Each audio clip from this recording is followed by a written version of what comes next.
Ladies and gentlemen, welcome to PCM World Cup 2024. These are or will be the world champions, and this is the championship of the world. PCM World Cup UK 24 is live now.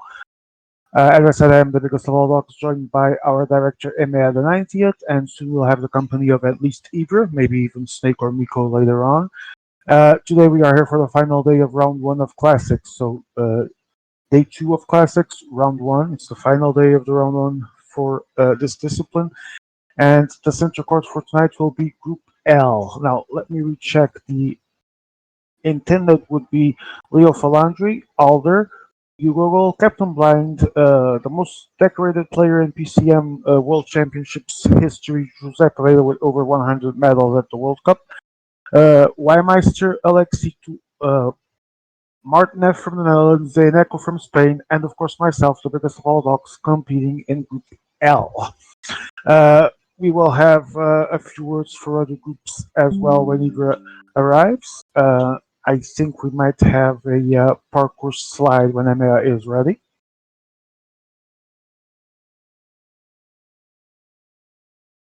Not sure if he does.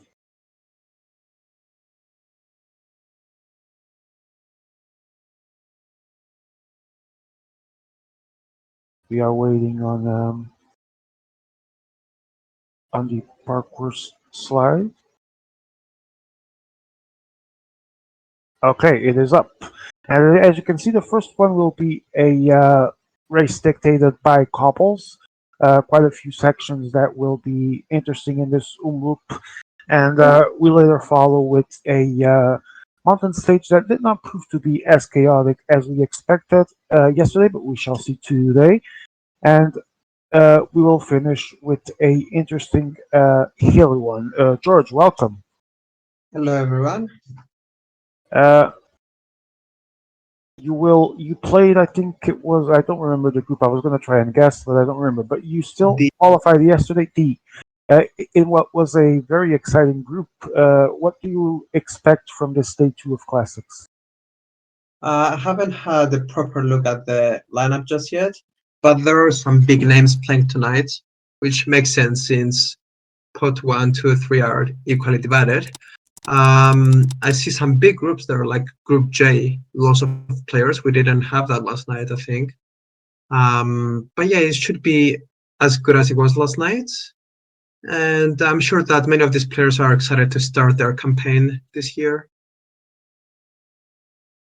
Ibra is just joining us. Welcome, Ibra, as well. Hello, hello. What's up? Ibra, what are your predictions for? I'll ask George afterwards as well for this Group L that we have right here with Leo Falandri, Captain Blind, myself, Hugo, Martin F, Josep Pereira, and I'm sure I'm forgetting someone. So let me actually see the group itself. It has, let me see, Leo Falandri, Alder, Hugo Gol, Captain Blind, Josep Pereira, Weimeister, Alexi, two Martin from the Netherlands, and Echo, and the biggest of all dogs. Four guys to pass, pick them. So for me, there will not be big surprises. I think that Leo and Josie will pass. That's 100%. Like they could play against each other at some point, but they are not stupid enough to. They are not stupid at all to do something like that in first round. So I think they just worked and qualify. I would say Alder will also qualify, and then the favorite for fourth place, I'd say it's you, but you have to not. I will talk about you in the third person. Big Dog has to not force it. Have to not try to follow something that he can't follow, especially in the second stage. And remember that the fourth place is the one that you need to qualify, or third. So I think Leo and Jose would be first and second, except if Alder pulls a writing strategy and ends up winning the group. So yeah, I would say So the four that move on is Leo, Alder, Big Dog, and Jose. thank you, Ibra. George, four names as well. Yeah, I'm pretty much along those lines. Obviously, we have these two standout names, Leo Falandri and Jose. But I do believe in Captain Blind's chances. He's quite good in classics. He likes a good sprint. But as Zebra said again, we will have a few wheel suckers in there, like Alder and Blind, who will try and use that to their advantage because due to Leo Falandri and Jose both liking to go on their own adventure, that will be a really good group to follow. So everyone in that group will have to stay alert and pay attention to the moves and try follow the ones that will pay off in the end. But yeah, as far as four names go, I would pick out Leo Falandri, Jose, Captain Blind, and Alder. I'm sorry, Sean. All right. And Yeah, so this is not a commentary. This is more of an advice. Don't do too much. That's it. That I would say, just say, don't do too much for other people. That's it. all right. And with this, I'm going to hand it over to you boys because I will be focusing on my actual game. And I'll talk to you later. Maybe I'll join mid race just to give an update, but I will not be intervening until later on. So best of luck to you guys. Take it. Up to All the you. best, Sean. Right. So, what? Should we bring Feelings and Chief in here, or are they playing? Yeah, I hope people join us because I have to go to work. So, we have. Did you guys talk about all the groups? So for Group K, let's do like a fast one, George. Yes. In every group, tell me your four favorites, like fast. So Group K for me, it will be Groot, Francesco, Guilherme, and Copy, like the four in front. No, I would say Leonard in front of Copy. No, I would say those four are the top four as spotted. I remember Copy from last year. He was surprisingly good in classics. Yeah, So I I'm think it betting. wasn't tour. We had like ITT or Was it? TTT, and he Yeah, it was was true. You're right. You're right. and he like third round or something. So Group G, we have Jay. this is quite open, to be honest. Swaxon for sure, I think, and Hmm. then I would say it's wide open. Frico is a good player, um, and then the level is close to each other. Like Yeah, exactly. I think I believe Kingmaker will make it. He's solid. Um, but yeah, thinking about it, Andrew Stein, Yaya Jasper, and Frico, they all have an equal chance. And with two yeah, spots remaining after Swanson and King, it'll be a great group that one, especially due to his size as well. Big yeah. chaos. So Group E, this one I is yeah, Group I. Yeah, it's French, English. Don't judge me. Group E is actually is also really open, I would say, because there is five for four spots. So and I would say Pierre is clearly, for me, is clearly the favorite of the group. He's a really good player, especially for in classics. He knows where to be. He knows when to attack, and he's always hard to beat. I think I played against him three times in groups of classics, and I lost to him every time. mm, So yeah, I'm not sure about Pierre's ability, not because I don't trust in him, I just don't know it. But I would say Healings is the main man to beat here, and then Finn and Agap should be through. yeah, So I would put Pierre as the first one, clearly, for according me to it's your list. Pierre. Yeah, it's we will come back to this. Like it's little Okay. bit. I think Pierre is easily gonna qualify, and then I think it's gonna be wide open between the four other. I remember that he like normally Healings would be up there with A gap to fight, but Healings didn't play all year, so that could affect him. He didn't sprint enough. He Yeah, but doesn't neither know. has Pierre and half of these players, you know? Yeah, but Pierre, I just played him in Ita Cup and he was doing great. He just beat me in the classics group. So yeah, I don't think he will have a problem adjusting in a round one. So Group H. H. Ooh, So we have. Oh, interesting it's group. the group H or G according to the names. And yeah, I would say this is more open than group I even. I would say very open group. Like look at the bottom two names. Dogo, we don't Mhm. know. Ezing is a very good player. Like I would he's say all of them have almost an equal chance of qualifying. except who's the sixth player? Is that Jefe? Okay, he's a good also. Yeah. Hmm. So and don't underestimate Fonso. Like this guy, I didn't know him, and he came out of nowhere and started playing like Ita Cup and stuff, and he's passing rounds and he's reaching semifinals. So Hmm. always there to snatch third place and qualify. So watch out from him. But yeah, I would say Huli and Greg, Huli and Ghosty have a little edge on Yeah. the others, but it's so wide open. Like this one is, yeah, we don't I know. mean, We will Simon see. I will surely go through. He's really strong. Yeah. Oh, we have a So stream. the last group to, Okay. so we have the group of Baso, group Baso Tuanu, and then Baso Tuanu, and then Chief Tisho. I think the four we have the four that will Yeah. qualify. Yeah. The other four, sorry, but I don't see it happening at all. Like, The important thing, the interesting part in that group is to see whether Basso can actually not finish first, I would say. yeah, true.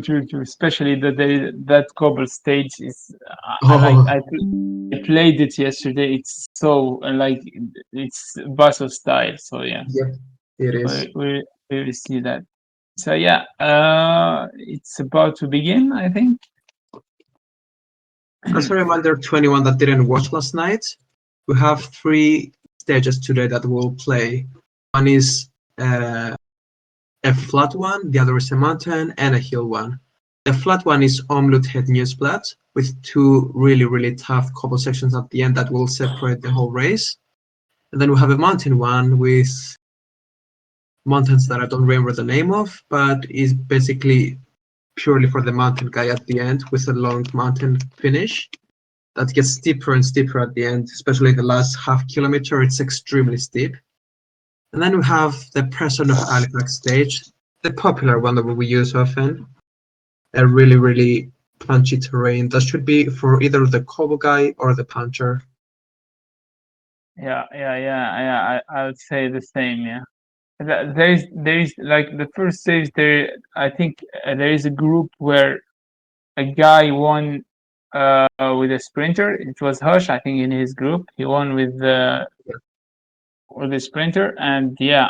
So It's a little we will because in see. that group I would have had my sprinter as well, but in these stages, especially that one, positioning is so important. Yeah. So if you don't have good conditioning, your leader is in the mud, as we say.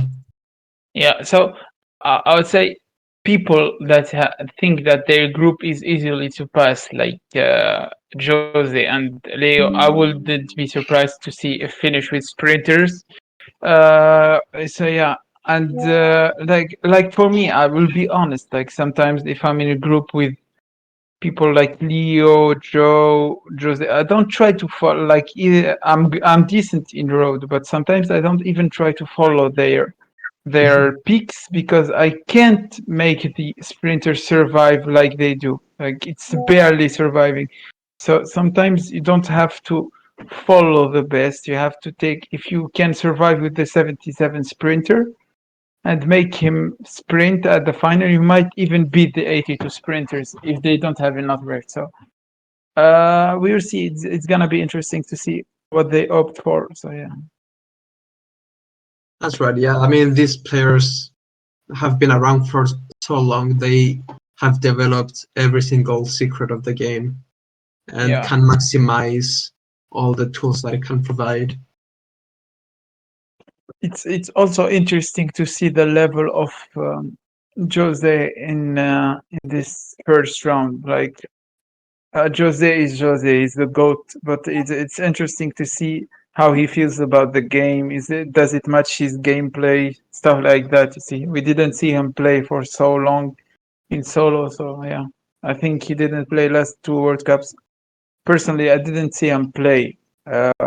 Like this is the first time I see him play ladder solo Yeah, in my whole year, like 2 years. First time I see.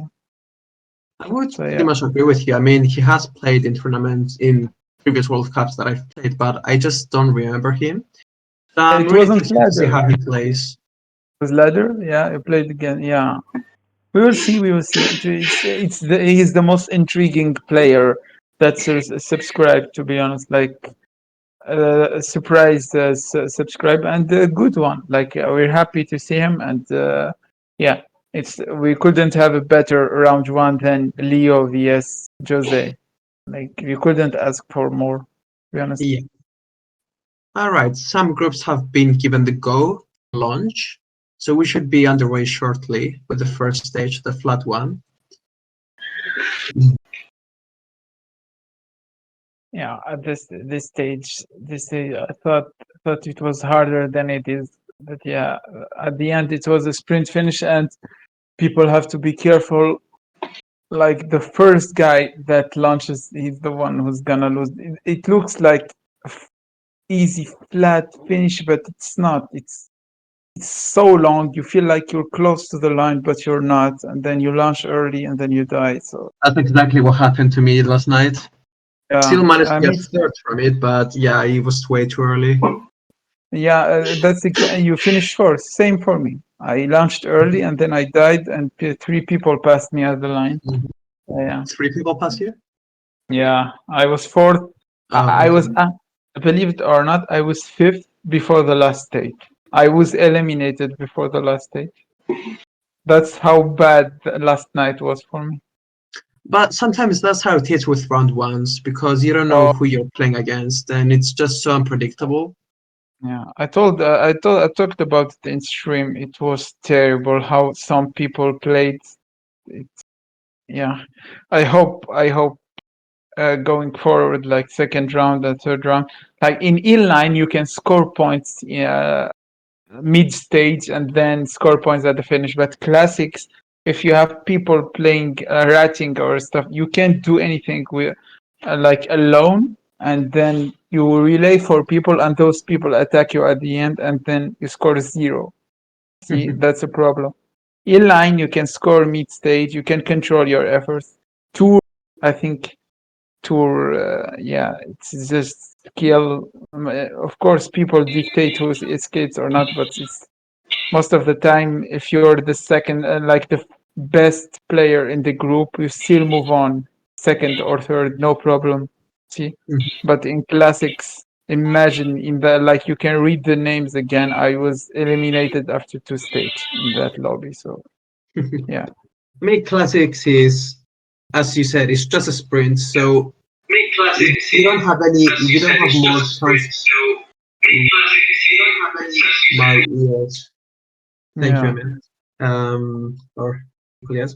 Yeah, you don't have many chances to prove yourself. So if you make a bad sprint, that's one third of your chances gone for qualification. But the good thing Exactly. is that we have four people qualifying in each group, which is a good number. So everyone can have a chance in qualifying here. Yeah. So yeah, here we go. Here we go. We will I be have following Group L mainly, where our president and chairman and our good streamer EMEA 90s is. our soon to be gone Oh, president. I refuse to believe that. That's just a theory. It's a No, myth. you don't refuse to believe because he's not gonna be gone. He's Exactly, he's he's, not gonna be gone. he's gonna come back in 7 months to 7 months, oh, impeach. that's too much. It's gonna be 7 months to impeach Joe and take back his throne. Okay, yeah, I saw the ping coming. I swear to God, never. I'm done after this World Cup. So I our believe it's just president, a conspiracy. He's never gonna leave us. just told me in commentators that yes, he will actually impeach Joe and You heard it here first, folks. sorry, Joe. I'll go with Emir on this one. So it's almost time. We actually also noticed that there is more attendance today than yesterday. And trust me, this will affect the race as there is narrow roads and cobble, so people have to stay in the front, and we will see the most experienced players, I think, stay in the front at the entry of narrow cobble hills. Yeah. We welcome Benyang into the commentary, a person who had an amazing day one last night, qualifying super dominantly in Group E. Welcome. He's not gonna talk. No, I'm he's getting into talking, but okay. he wants on. Ben Young can't talk, but he told us what he thinks about yesterday. So he told us that he was lucky to qualify and that he didn't actually deserve it. As the race starts here, and yeah, it's gonna be interesting to see uh, the first attacks.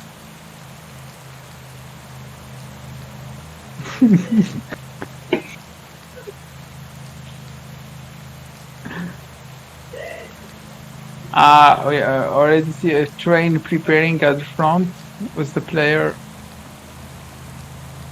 Yeah, so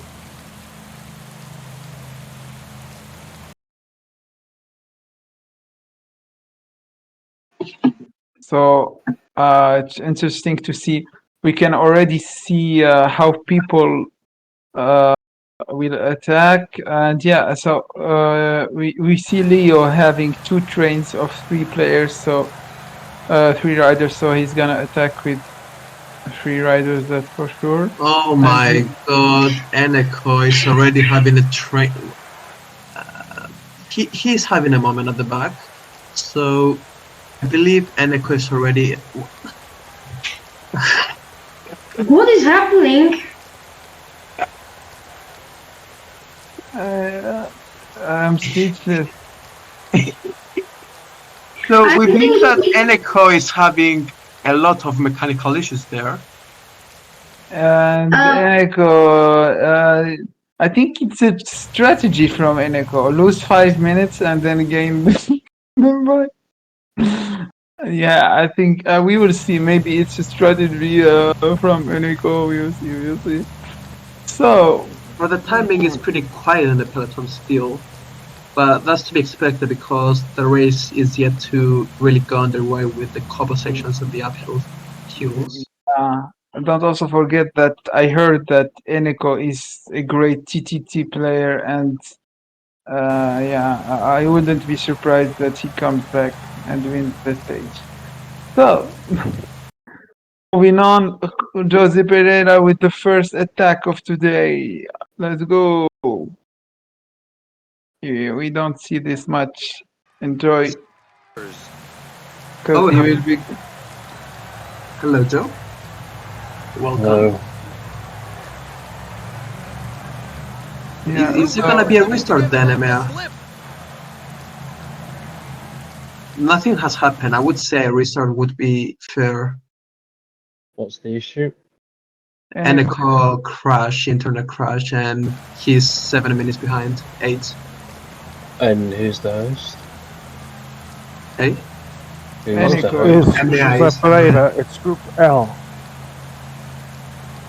Why? How is he fallen 7 minutes behind without the game being passed? He's right. It's like he stopped. pressed weight on Emea's rider.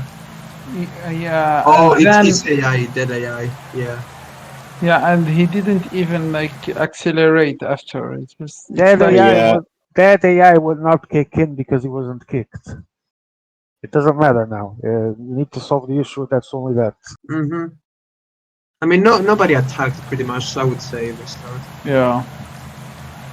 He said to keep playing. Oh. If he's not able to join, then yeah, we have to go.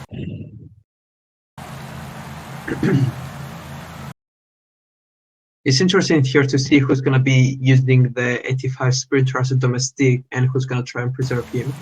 I'm Yeah, sure there are players here that will try to preserve him till the end, and we see Sean trying to bridge the peloton to the group now. Yep. So we'll have, I believe we'll have every player representing Every the force play, here. yeah.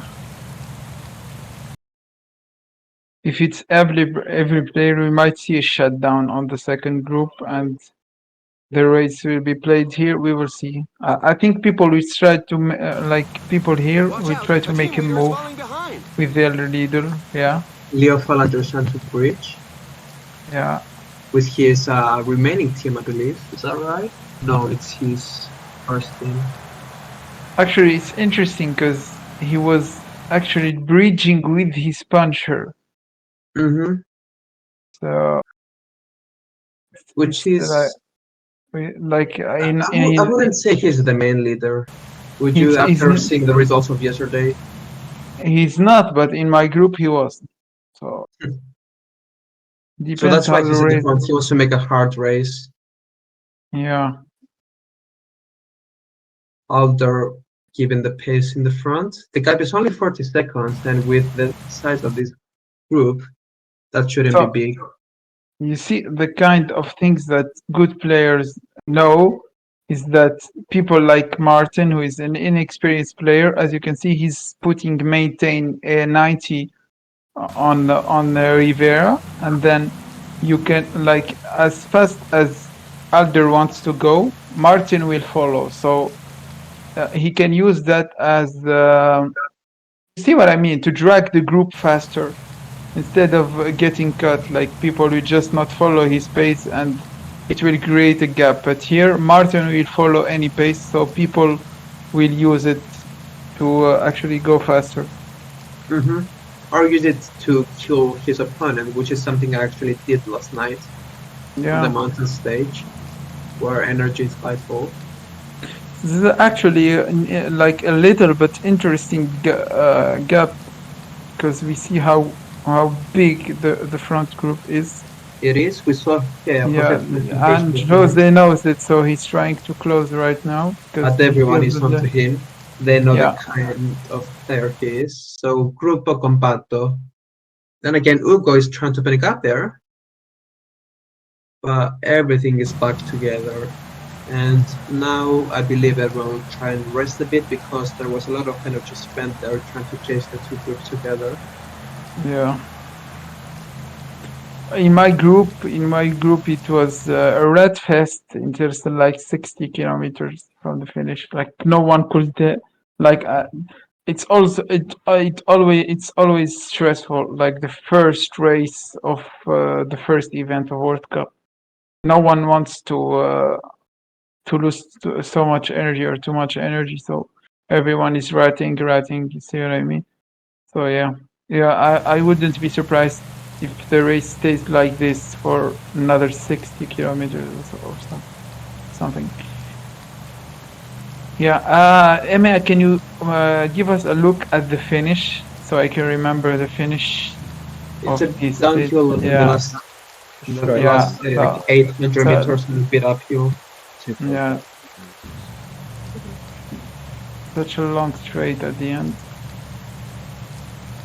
That downhill prompts you to go early, as we said earlier. Yeah, It's but just arrow it's a straight. trap. Yeah, it's a trap. Yeah, it's the one that cracks the first is the one who's gonna lose. I remember what happened in my sprint is that uh, I thought that they were going too slow and that I could go faster with 85 and then start my sprint. But the moment I went 85, everyone jumped in my wheel. Then I was just a lead out. Like Yeah, exactly. so. But with the sprinting feature of this game the last 2 years, I would say it's better to be early than late because the blocks are just so bad in a sprint. True. And as you said, I got third, you got fourth, even with going early. So it's not too terrible. Yeah, true. Hello, Snake. guys. Hello. Hello. Hello. Sorry for being late. Yeah, Welcome. I'm so Welcome. happy you're here. Yeah, I'm so happy you're here because I have to go to work. Yeah, understood. So, yeah, good luck. Thank you. See you later, guys. Bye, bro. Bye. We have Jose trying to attack once again. The peloton seems to be chasing only 13 seconds behind, and then Sean is bridging to him. We have Alder joining as well, all of them with 3 riders, and the gap is half a minute already.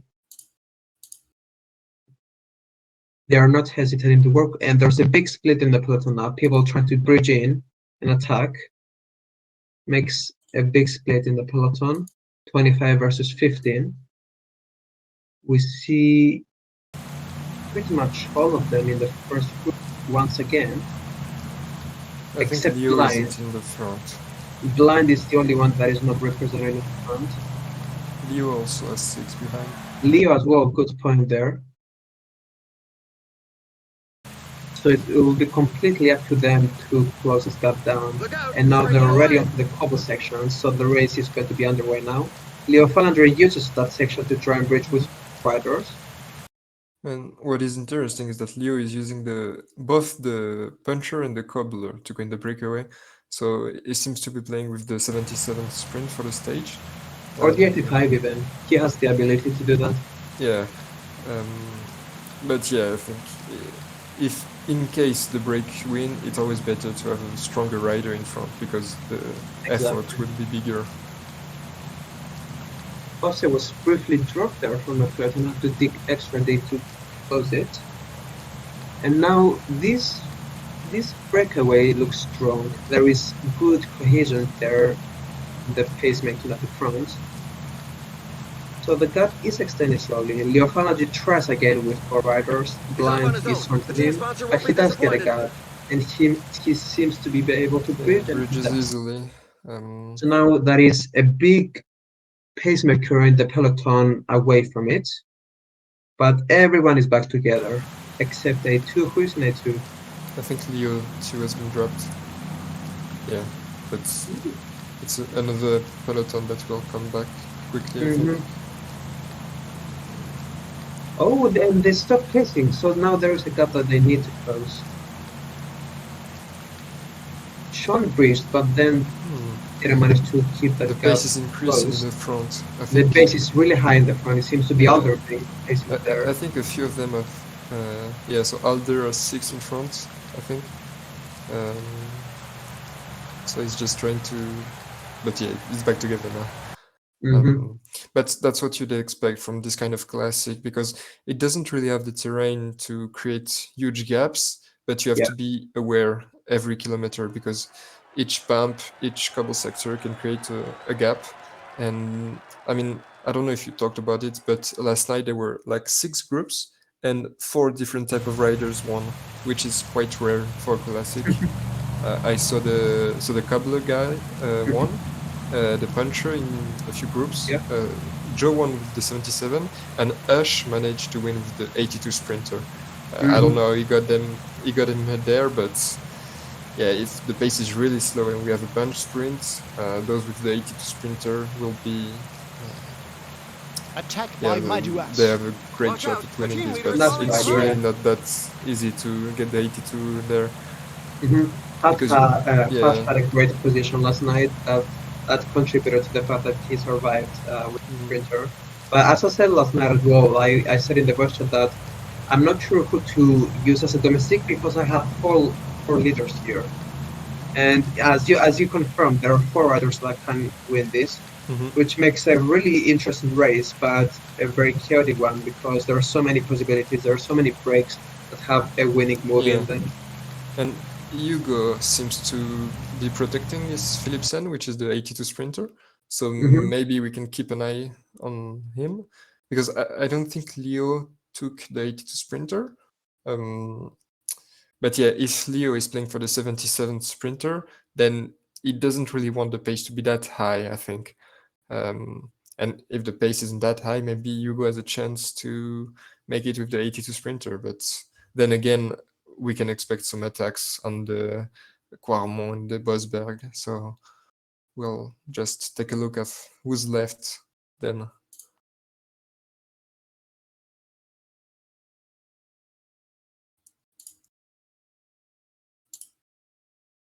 Okay. We have Alder trying to get a gap there in the front. Sean is following him behind, but we're already out of the cobble section. These cobble sections in this race are not long enough, I would say, to make a major gap. But nevertheless, it is tight. It is left and right, up and down. So anything can happen. Alder did manage to get a gap there, and he's going away with 3 riders. But it's Sean, surprisingly, who is trying to bring this back. With the 6-man train, it has finally happened. And now we'll take a look at some other groups going on tonight, starting with Group G, where we'll have the point of view of Metal Beer, very zoomed in his riders. But as we can see, there's a big breakaway with 16 riders, and it's a bit tough to see who's represented in the front, but I guess, yeah, Metal Beer is in the front, and another Portuguese guy is pacing. So maybe we can keep an eye on a breakaway win there. Then we can see the group H, which is more ahead in the race, because there's 75 kilometers left. And then we have a smaller break, but we're coming into this kind of hilly terrain where every attack can create a gap. So as you can see, someone is getting dropped now. So Gezink and Gregva. But yeah, they're quite ahead in the race, I think. So maybe this is a group that will finish first. That is a group to keep an eye on, because as Ibra and I said in the debrief of the groups, every player in there has a good chance of qualifying. Yeah, It'll that's be a true. very, very fought group, which is very nice to see already in round one of the World Cup. We can maybe take a look at the group of A gap, which is Group I.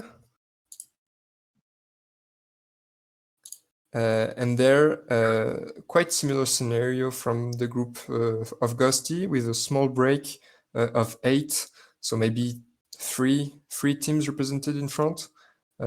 As you can see, A gap has 5 riders left in the peloton, so maybe he has one in front or someone a bit behind. But yeah, there are 83 kilometers from the finish. So yeah, so as we can see, okay, so the Spanish guy has 6 guys in the front, so that's quite interesting. Maybe it's not the best stage to go all in, but if people don't react fast enough, maybe you can. I mean, even 30 seconds at the start of the Cuermo is enough to win, because you just pass with your riders better than anyone else, and you can have a man advantage in the finish. So yeah, all in from the Spanish guy. I don't have his name right now. I'll look for it. And I think it is. We had an all-in move in our group of EMEA in Group L. Alder got caught with his 4 riders that he had in the front, but then he decided to team attack with his entire team. And then Shaw decided to follow him with a full team. I'm not sure why they're panicking this early, but now everyone is caught together and Leo Palante is attacking with everyone on the same side with Yeah, 4 this is riders. the So they seem to be exchanging blows here yeah, this just is the before the big typical. hit I start. don't want to pace, but I also want to try to make other react and waste riders. But Exactly. I mean, seeing at the players playing in this lobby, everyone is pretty well experienced. So I don't think we can expect someone getting away, at least not before the finish of the stage.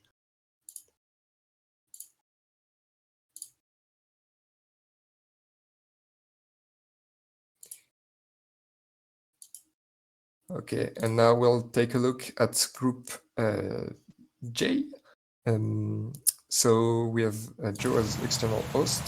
And as we can see, it's so 40 kilometers from the finish. We still have a packed peloton with Kingmaker pacing in the front, and Frico also. So the 2 French guys trying to pace a bit before one big climb. But after this one, it will be just flat and downhill until the foot of the Cuermont, where the race will be decided. So yeah, 35 kilometers from the finish. This is good to keep an eye on, because I think this is the first group that will finish. And yeah, and as Swaxan is trying to attack. Yeah, so those kind of attacks can be really good, because, as I said, you just need a few seconds. If you're alone at the bottom of the cobble climbs, it can be enough. But now Jasper is reacting quite fast, so yeah, I don't think Swaxon will try again. But now, yeah, 30 seconds from the finish. So before coming back to this, we'll take a look at Group K.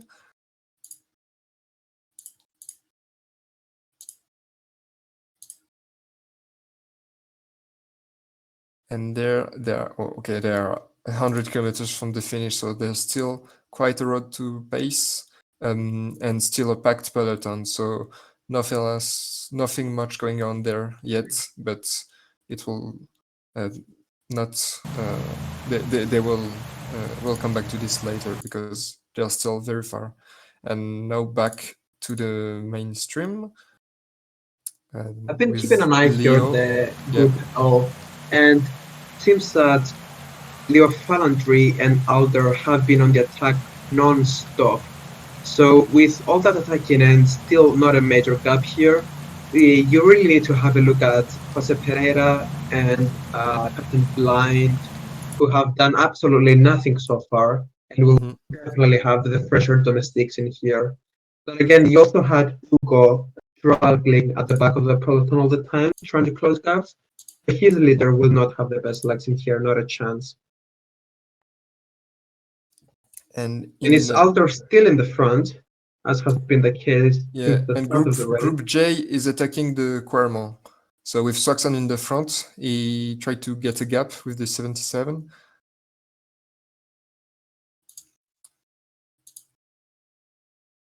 But yeah, now they're at the foot.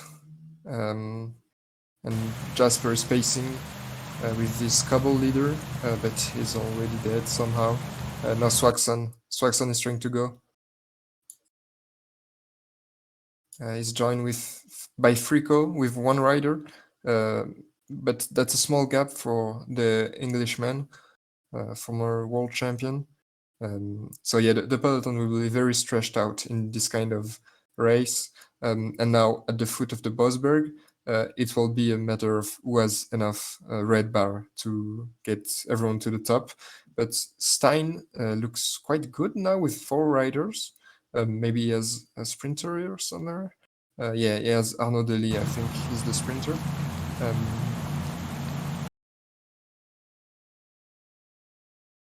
Okay, it doesn't look like we'll get gaps there. Okay, so there are 13 playing for the win. Maybe the group from behind gets back. Yeah, so 18. So I think there are some sprinters there. As Frico is trying an attack, that's interesting move. Swaxon joining, this can be the winning move. If there are enough bar to get 85 to the end, they can't be catched. But yeah, Swaxon is trying to get Frico to wait because Swaxon knows that he can't win if he's behind 2 groups. But in the same time, Frico doesn't really have a choice but go all in there. And that would be a bit dumb of him to wait for Swaxon. He's just losing time now.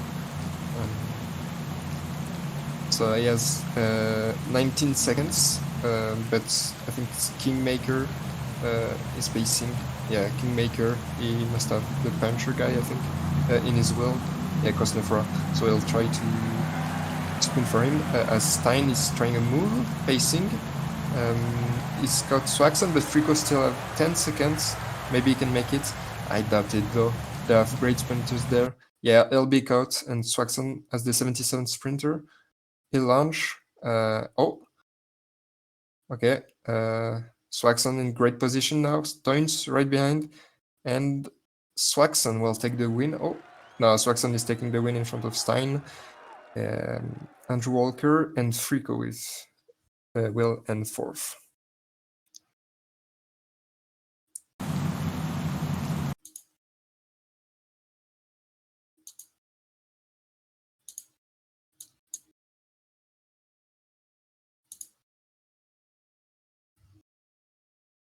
Now back to the main, to the center court of Group L, which will be heading into the Quarmont shortly. So only 4 riders have been dropped. I don't know who they are. But someone must have been caught behind and won't be playing for the stage. So yeah, Alder and Leo Falandri are trying to pace to get in front. But now, yeah, I hope we don't see much Luxt. And Alder is trying to go. Leo in great position there. Is attacking with his cobbler, I think. Yeah, Van der Poel with Alaphilippe in the wheel. That's great position from the world champion there. The big dog and Jose Pereira just behind. It's stretched out, but no one is cracking yet. I don't know if there are some. Maybe Philipson is there. I know he was playing for it. No, Philipson is a bit at the back. Yeah, I don't think Philipson will make it. Hugo seems to have abandoned him a bit. There are just 15 And now, kilometers left. Alder is trying to pace hard on this last cobble climb, which is the Bosberg. Yeah, Alder as the cobbler, the puncher, and the 77 sprinter. And Leo is attacking again with the puncher. Ooh, this is a ballsy move because the puncher doesn't have the best of flat stat to. I don't think, yeah. So, oh, and now Hugo has 2.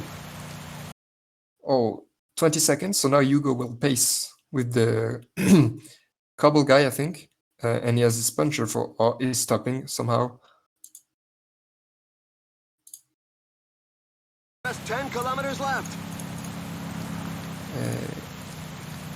In H.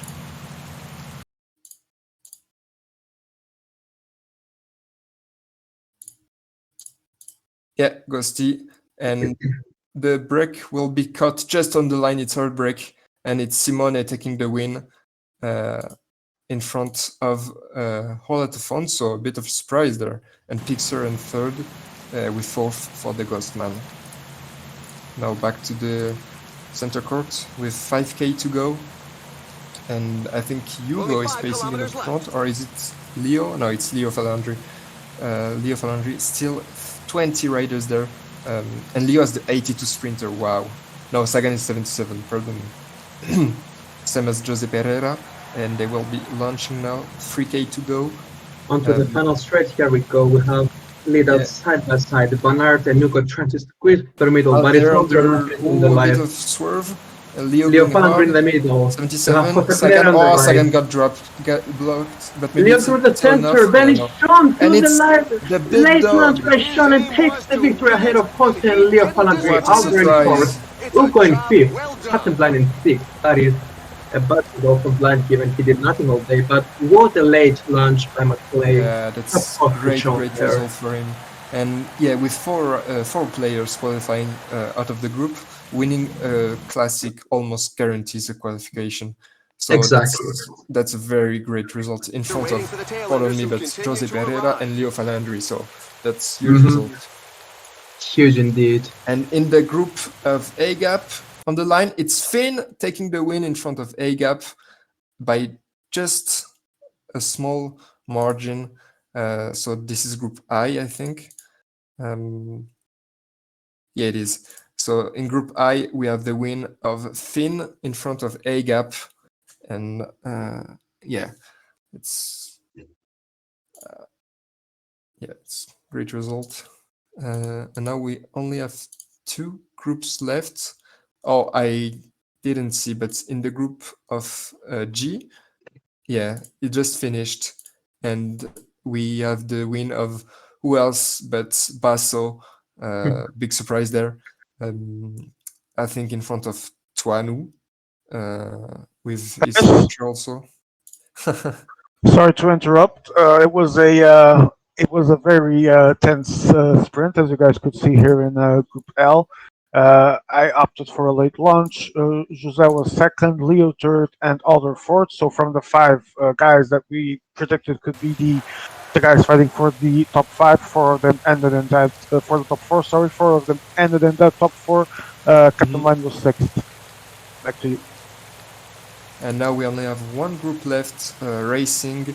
There are still 35 kilometers till the end, so we'll have a good time to analyze this finish. The others were a bit quite close to each other, so it was a bit hard to keep track of everything. But now we'll have a better look at it. So we have Groot with the Norwegian jersey. So they're 33 kilometers to the end, and we have an attack in the front by Italy. Let me just come up with the name of everyone participating there, but I think it's Francesco Grassi. Yeah, Francesco Grassi attacking.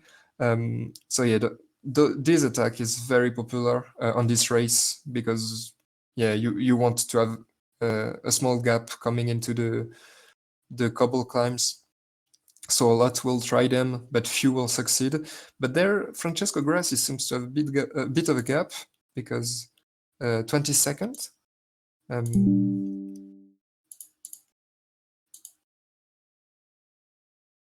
Yeah. They don't seem that alert on this attack. Lennart is pacing behind with a Belgium jersey. We also have Electro on the France 1 jersey, I think. So yeah, Grassi with a bit of a lead there is pacing harder than he was. So now he got 30 seconds, and this might be the winning move.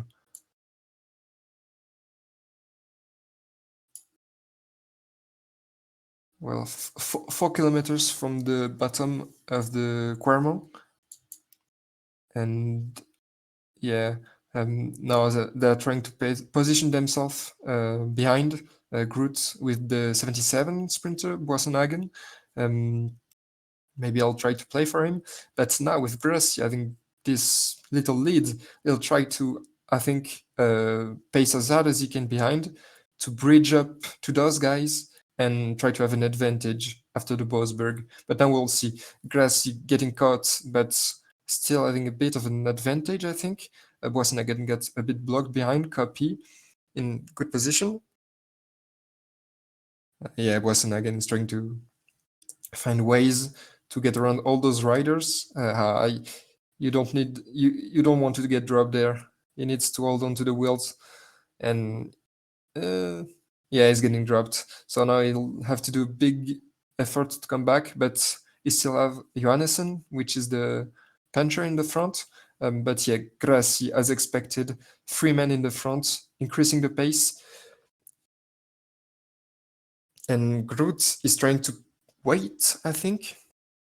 Yeah, that's a bit of a all-in move, and I don't think it's the right one. You have to keep at least one guy in the front, and yeah, he seems to be keeping Johannessen in the front, and yeah, he's just behind. Yeah, now he's dropped Johannessen. Yeah, that's a gamble. He's gambling on everyone to wait in the front, but I think that we have one rider pressing hard in the front. I don't quite can see who it is. Maybe it is Raoul with the Netherlands jersey. No, it's French, so it has to be Electro, I guess, or Copy.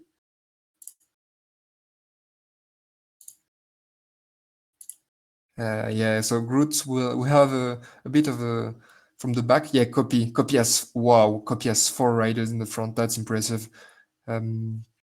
Yeah, so realistically, yeah, and Groot has abandoned the idea of playing for the 77. So yeah, he tried to wait for him, but now he just lost everything. He'll try to bridge the gap with the 80 cobbler, but I do think that the race will be won in the front, especially since we have Copy with 4 riders, Grassi with 3, Electro with the Hill guy, and we have Raoul with 2 riders, so only 4 riders represented in the front. Groot trying a late attack, but it's too late, and the sprint will be launched in the front. Copy with 4 riders, Grassi with 3. Grassi will be the first to launch. Or Copy seems to have a bit mismanaged there, and Grassi in the front, Grassi, and it's a win. Is it a 1-2?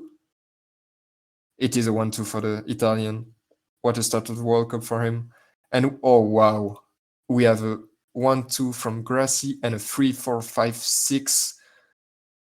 No, my bad. We have okay. So Grassi goes 1-2, Electro goes 3, and Copy with 4 riders and 4-5-6.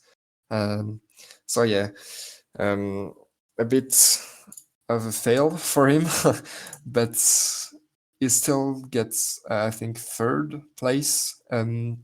But also, I think that the riders that were behind, so that is, I think, Groot and the Belgium guy will get 0 points because they were not in the leading group of 6 riders. So yeah, 1-2 for Grassi is already qualified. But yeah, now we'll get to the second stage. Every group finished with the loop, and now it's time for the mountain stage,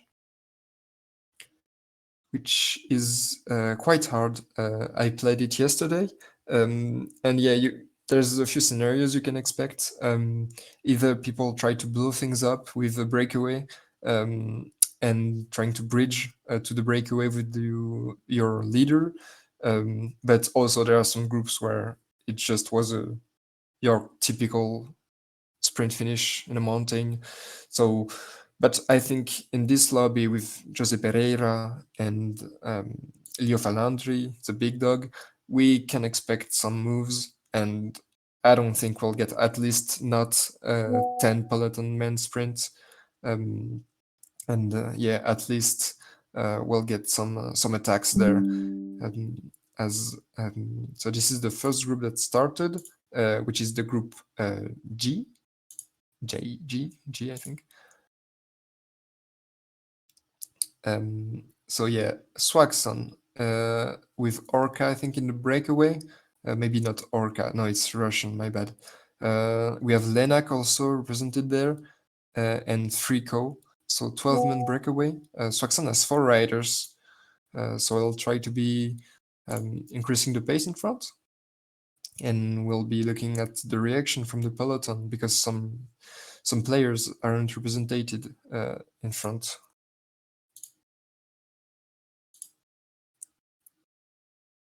This is the case of Jasper, the Belgian.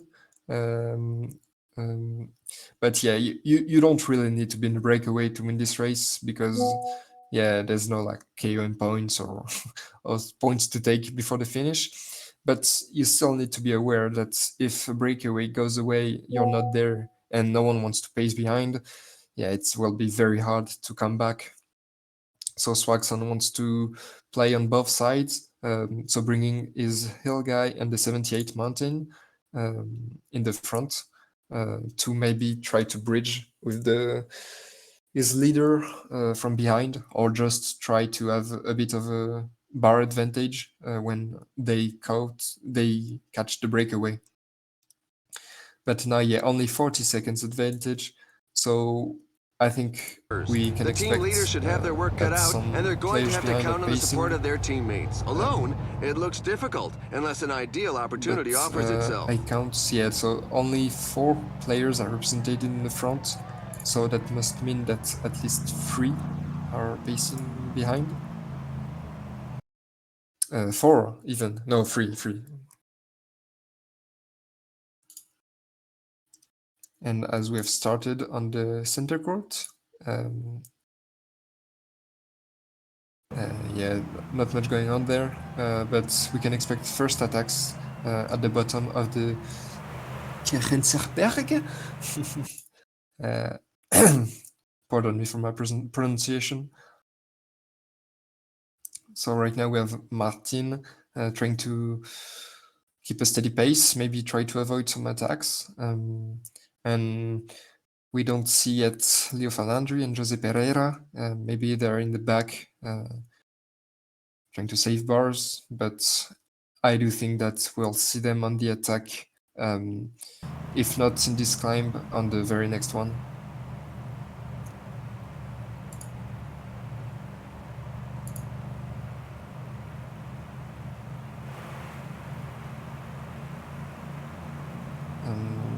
As we are approaching the foot of the Kerenzerberg, only a few meters, and there we are, and this is Here when we we can are expect in the first climber attacks. country. They're off on the Maybe first Hugo slope of goes the now. day. Okay, Martin is still pacing.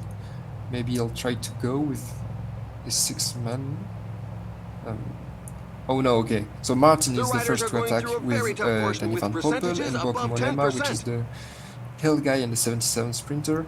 So not much of a threat there, and Alder Their is front group is counter-attacking, disorganized, and and this is a some big riders one. are exploiting this opportunity to attack. And Martin seems to be following with... Okay, Martin went with 6 riders, but he didn't manage to get quite that gap. So A rider just launched yeah, a an bit attack. of a... Yeah, he could have maybe went with 6, but of course it's still very early and maybe he doesn't want to take such risk. But as we see Hugo, okay, so Alder has also the 70 sprinter and the puncher, and Hugo with the Van Wilder, which is the 78 mountain. There are So reports of several riders in difficulty. yeah, the only rider which can really scare the peloton behind is the 78 mountain, because the other ones are just too weak to expect some kind of result there, even if they get 4 minutes free. So back in the peloton, we can see Jose Pereira pacing. Oh, and we have big gap in front, because now we can see that Jose Pereira and Leo Falandri are stuck with 6 riders both at the back, and we have a 24-man breakaway. So maybe we can see some mind games between those two. Obviously, they're used to playing against each other, whether it is in the World Cup, in solo, or in team. and those are the two big favorites. But right now they don't look in the best position since Hugo captain blind, and I'd say and now Leo is dropped with a six rider. What is happening? Uh, Okay, this can be really dangerous for Leo. I think he'll make it back quite easily. And also Jose, I think, knows that he needs Leo to come back. So he doesn't have quite the reason to drop him. But yeah, in front, we have, I think, Captain Blind, Alder, and Hugo with six men, which means that they will go all in there, but not fast enough since with a lot of experience, Leo and Jose Pereira are catching the break quite easily. And now I think we can expect some counterattacks.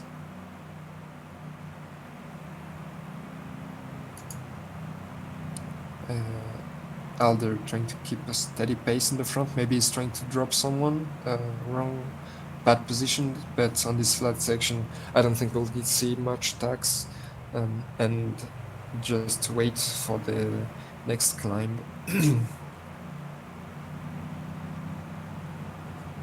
Just have to drink a bit.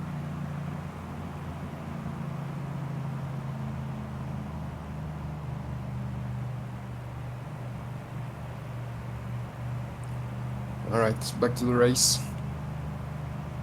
And now as expected, everything is now way calmer as everyone made it back. And so Leo is trying to stay in the front this time because I think even though he knew that he wasn't that much in danger, he still got scared of being dropped with six riders that early in the stage. Last night we saw, I think it was T2, which got dropped and never made it back, and now Leo is attacking. So he got enough of waiting back on the peloton and is trying to get a bit of a lead before this climb, which is the Clausen Pass. But yeah, as expected, everyone is following the world champion. This seems to be a trademark attack so far today from Leo Ruiz, his riders, including Alaphilippe.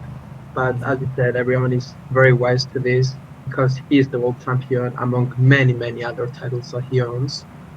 So now is Jose trying to keep this group with him because many riders are there and it could be a big spread just before this big climb, which will be very decisive as all the teams will go from 6 riders down to 4 or maybe 3 even.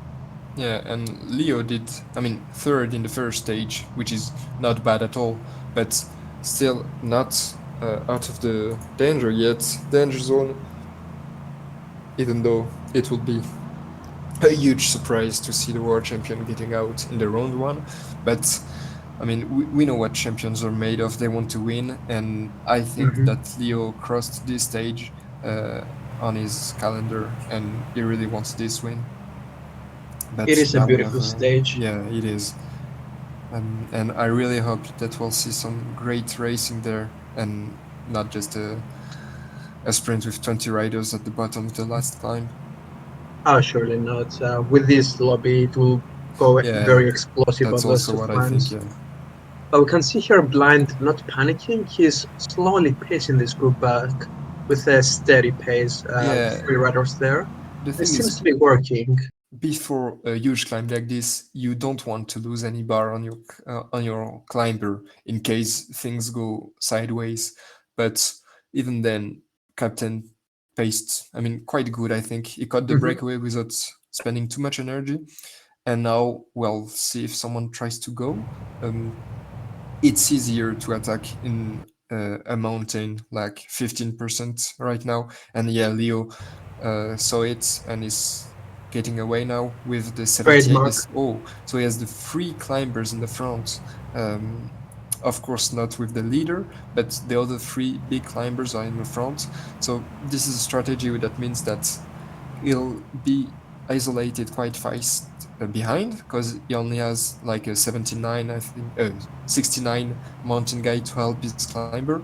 But that also means that maybe I'll try to bridge on the breakaway. But yeah, he saw that there was no point going on, and now he stopped, and we have a bit of a statu quo on this Clausen Pass, but of course we're still a long way from the finish, and a lot of things can happen. And although this is the steeper section of this climb, it's also the first one. And with a small valley between the two, I believe that the decisive move on this mountain will happen in the second part. So everyone is careful of that and trying to save those bars for that extra energy spending at the end. Yeah, The interesting thing here is that due to that long false flat and flat section event between the last climb and the penultimate and the major climb, is that although there should be people that will try and preserve numbers for that reason, it's also a great place to go early. As you saw in my group last night, we had Hash, who went with two riders in that downhill. And although he was caught on the mountain, he still made it through to the finish with a gap. So it's a great place to gain some free time ahead of the final climb. yeah, that's what we can see in classics. Like you just get a few seconds advantage at some point in the stage, and those can be very valuable in the end. But now, as we have a bit of a calmer part of the climb, we'll take a look at the other groups, starting with Group G, which just passed on the top of the first cut climb, and everyone seems to be together, even though they're only 14, but the group of 9 behind should make it back pretty easily. Um, so yeah, this is a bit of an unusual camera settings from Metal Beer, very zoomed in on his riders. Um, I mean, it's not the best to follow the race, but I mean, at least he's he's very close to his riders, and we can give him that. But yeah, he only has one rider in the front, I think, with Carlos Rodriguez. And yeah, so this is the group with Basso, who absolutely dominated the um, opening event. So I think we'll see him attacking, um, but maybe not quite right now. And now we'll take a look at Group H, which is the group of Gusty. They are still on the first climb, and they have a short breakaway of 6, but they do have 2 minutes advantage. And I see a This few climb is teams feared with by many 6 riders. The behind. percentages are So I'd guess we have, I think maybe we have Pixar with 2 in the front.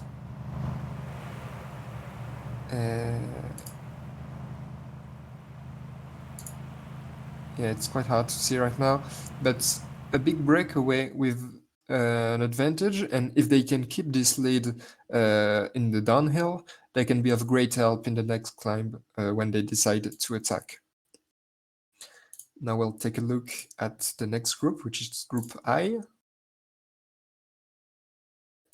And as we can see, still packed peloton, only a few riders dropped, but those will be the very bad climbers. So yeah, as we can see, no one in any group is trying to quite try to blow things up right away. I think the second climb is carrying everyone, because I think it's like 18 kilometers, very hard. And as I say, that Illings is attacking in the front right before this flat section. Maybe you can get a gap there if people don't react.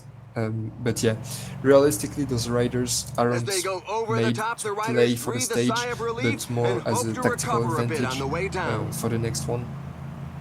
And I think we can shortly come back to the center court, because I think we have some attacks at the top of. Indeed, we had Alder and Jose Pereira separate themselves in the at the start of the second part of that climb, Okay, and so they made a really decent lead out of over 2 minutes by the top of this climb. yeah, this is a So, big league, because they both have the 78 mountain guy, mhm, and he can go far, but also this strategy means that their 78 will have a lot more bars in the second climb. Um, mhm. because they will pace harder behind, and maybe Jose Pereira will try to bridge the gap and try to go all in. So this is a very good sign for the rest of the stage. But for now, we'll try to finish our round of the groups with group uh, J, G. Is it J or G? I don't know. J. J. Okay, group J. Of so as you can see, oh, and this one we have big gap. Jasper, a bit.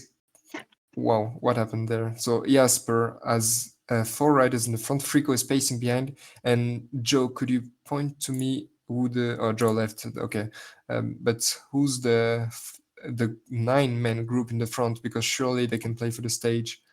So Jasper is the 82 mountain guy there with 2 minutes advantage. Yeah, so in front we have Swaxon with 78, um, Kingmaker with 78 also, and I think it's Frico. So only 78 in the front. So that means that Jasper is actually in a great position because he has the 230 minutes advantage on the rest of the peloton with his 82 mountain climber. So if he manages well, maybe he can go all the way. But it's still obviously long to the finish line. But it's a great attack from Jasper nonetheless. And the last group we haven't seen so far is the group K from so Grootmeister POV. And yeah, as we can see, Groot decided to attack with his 78 and his puncher, but he didn't find much help from the other. So this move is a bit doomed. And yeah, as we can see, he's not pacing that hard. And We're now is at the likely halfway to be stage. caught It's a good time to take some food. in a few seconds. And I think we'll now get back to the center court, which will be coming into the second climb shortly, still 10 kilometers. Because what is dangerous also about this stage is that it's not really flat between the climbs. As you can see, there will Watch out, be, a team so we leader is have falling 8 behind. kilometers of rather flat until the intermediate sprint, which obviously doesn't count, but it's still there.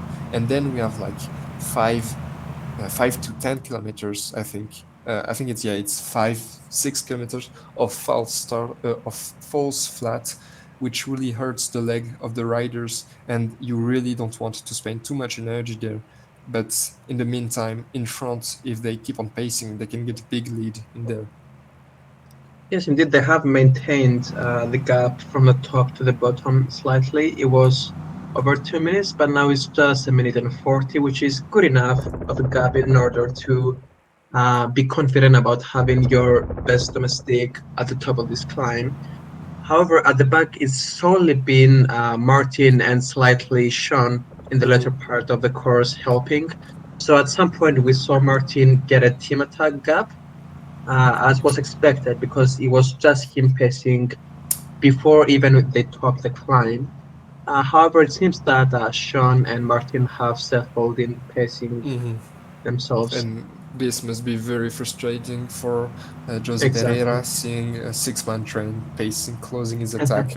But I mean, Jose Pereira, of course, the guy with the most medals in World Cup history, he knows that he won't win the stage with the 78 in the front, but he'll try to stop the stage with a lot of bars on him, and I personally think he'll try to bridge with his 82 mountain guy behind, um, because if not, it doesn't make any sense to have attacked before.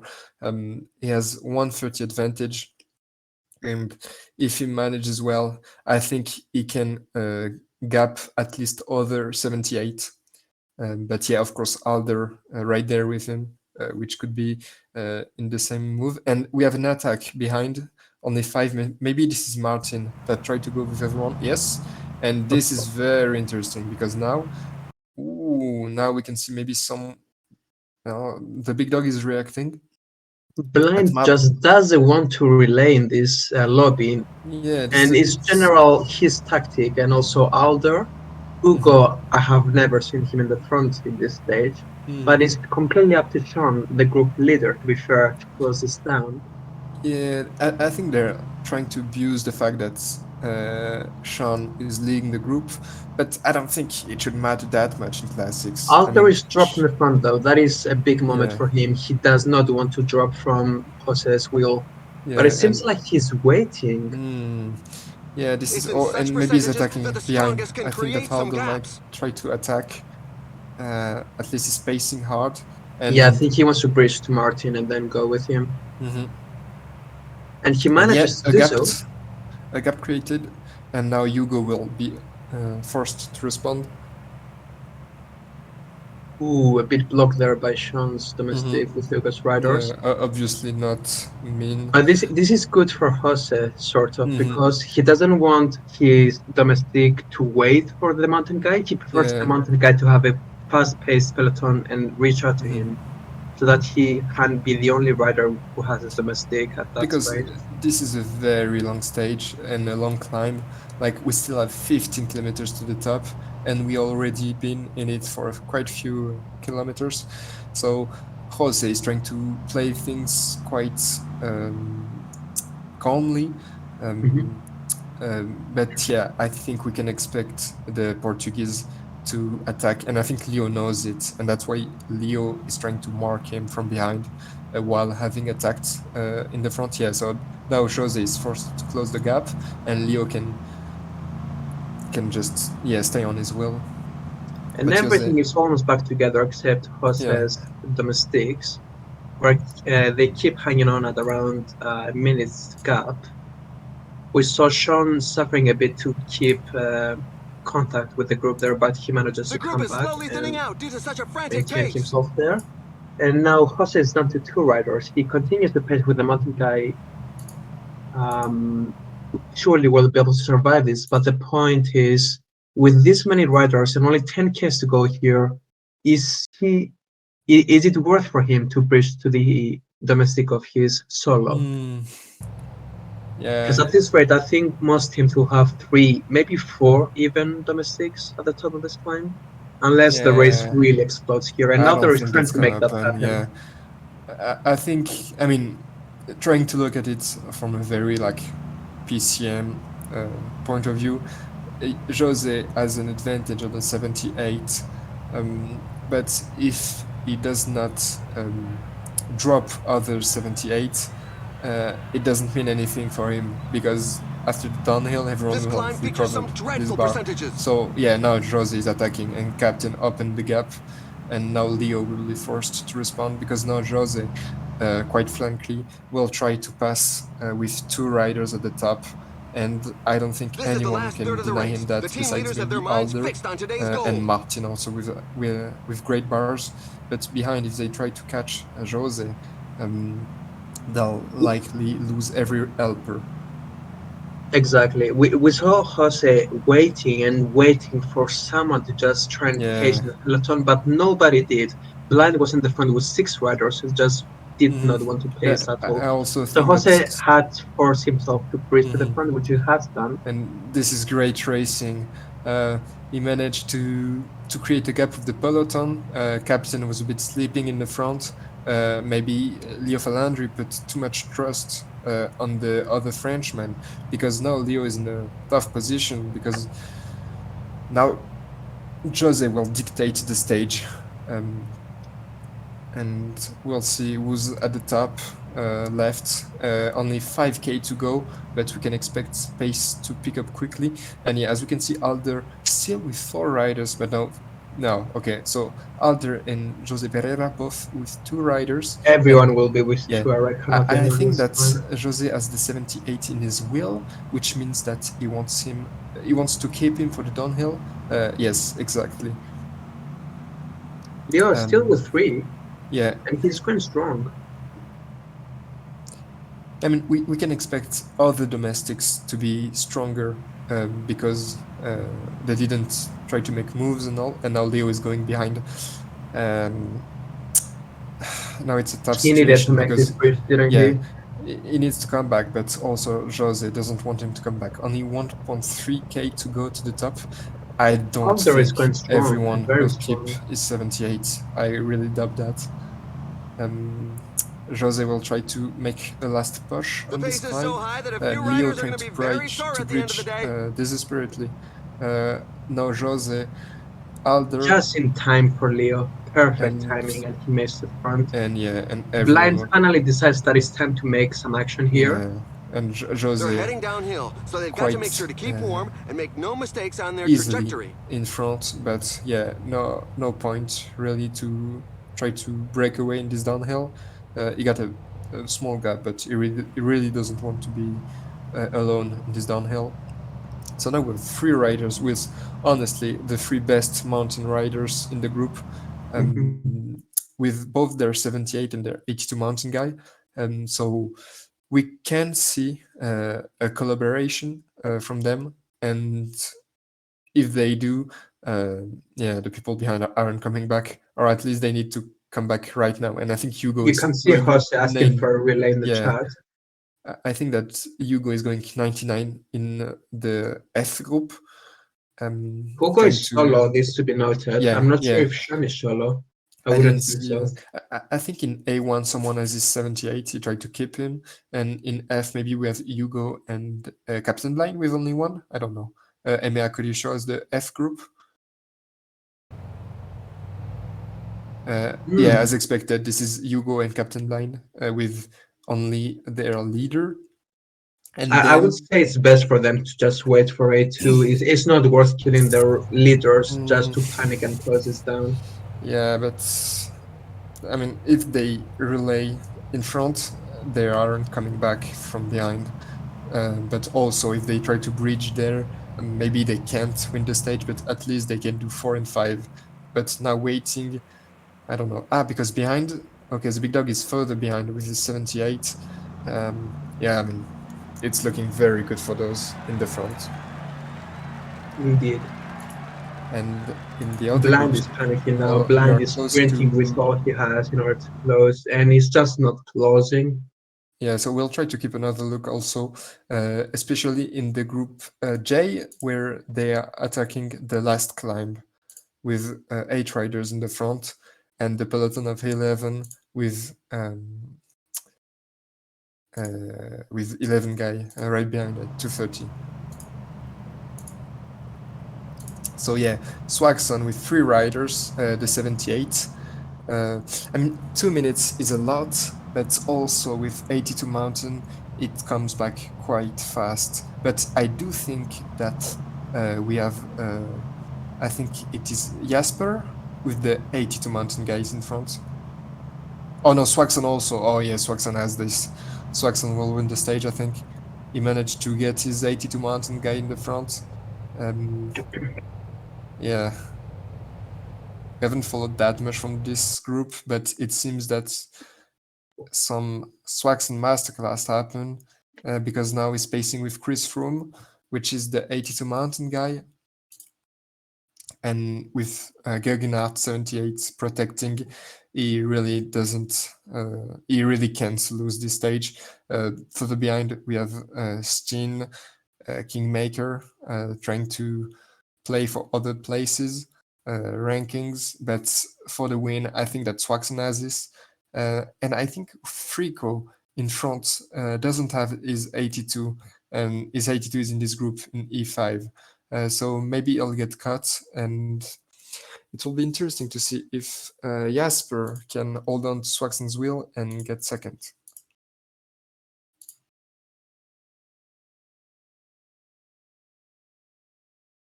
And yeah, Kingmaker not trying to bridge. But yeah, what's likely to happen is just this group playing for third, and Swaxon is dropping everyone.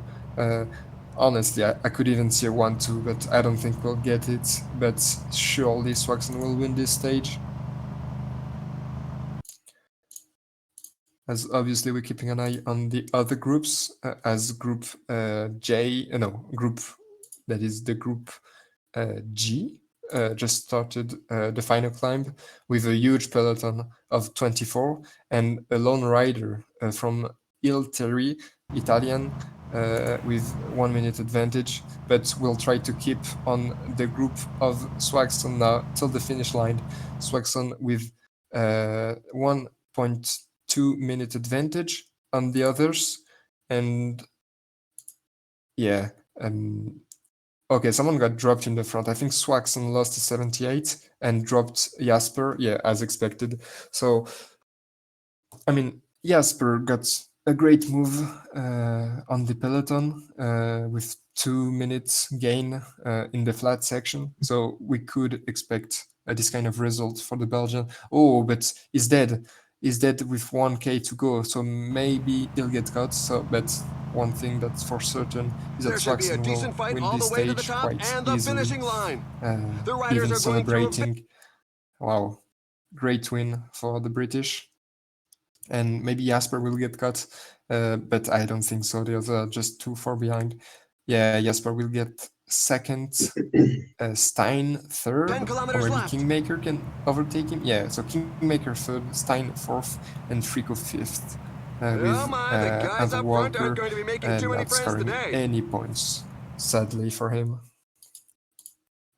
And now we can quickly go to Group G with 3.5 kilometers left till the finish line.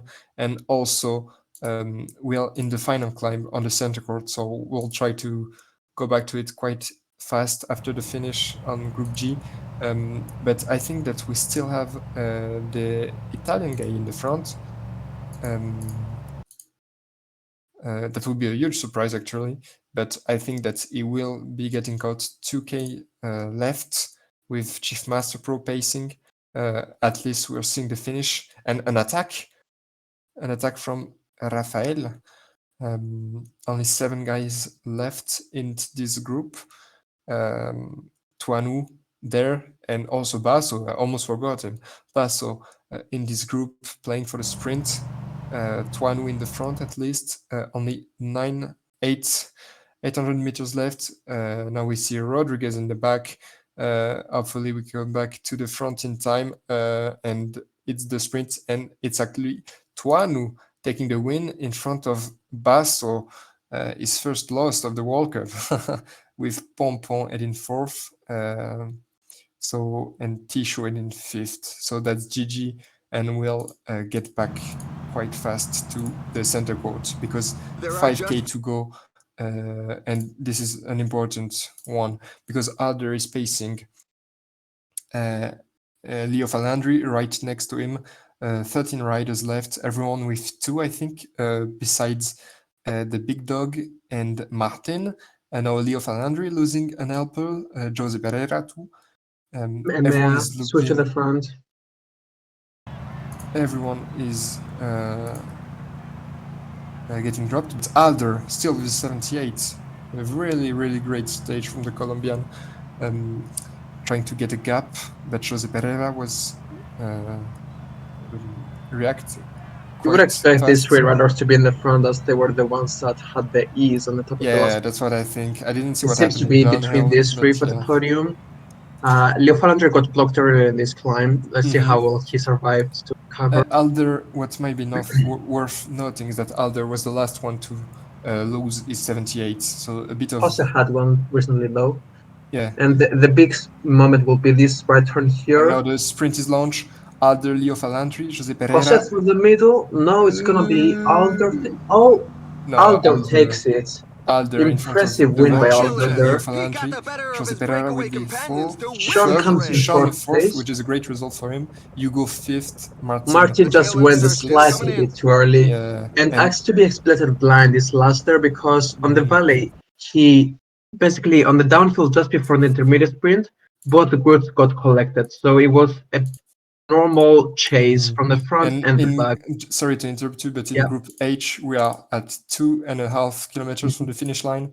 So a big group there. So it will be almost a bunch sprint with Ghosty still with his helper. So Leonard Kamna is his 82 mountain guy, is now losing his helper. Ghosty in the front. We're at almost the finish line. Simone, who won the first stage, is taking the lead, and now the sprint is launched.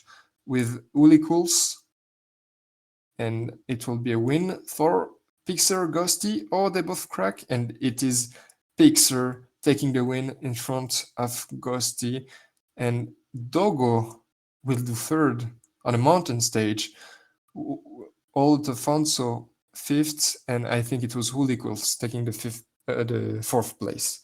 Um, and now on the not the last group, but the second to last group to finish the stage, we have A Gap with the 82. I think it's against Francesco Grassi, if I don't mistake.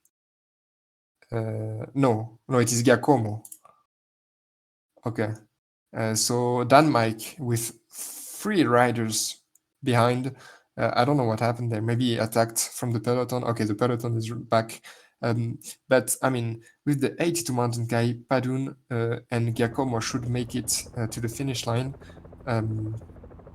They, I don't think they'll get caught. So we'll see a bit of relay going on, maybe a gap. Yeah, that's smart of them to relay to make sure that they can make it to the finish line. Both of them.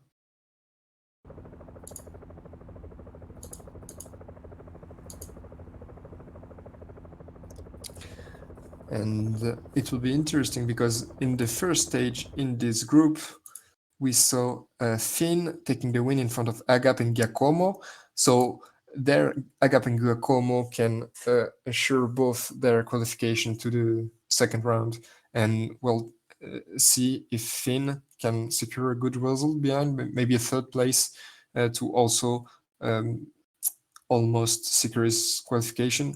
But now we're at 1.5 kilometers till the end, and Agap is still leading, still pacing in front of Giacomo. I think is very confident on his bars, and yeah, he seems to be dropping Giacomo a bit. And oh, maybe Giacomo comes back. Another sprint is launched, but no, Agap got this win for the Ukrainian in front of Giacomo, and yeah, great result for Finn, third in front of Ealings.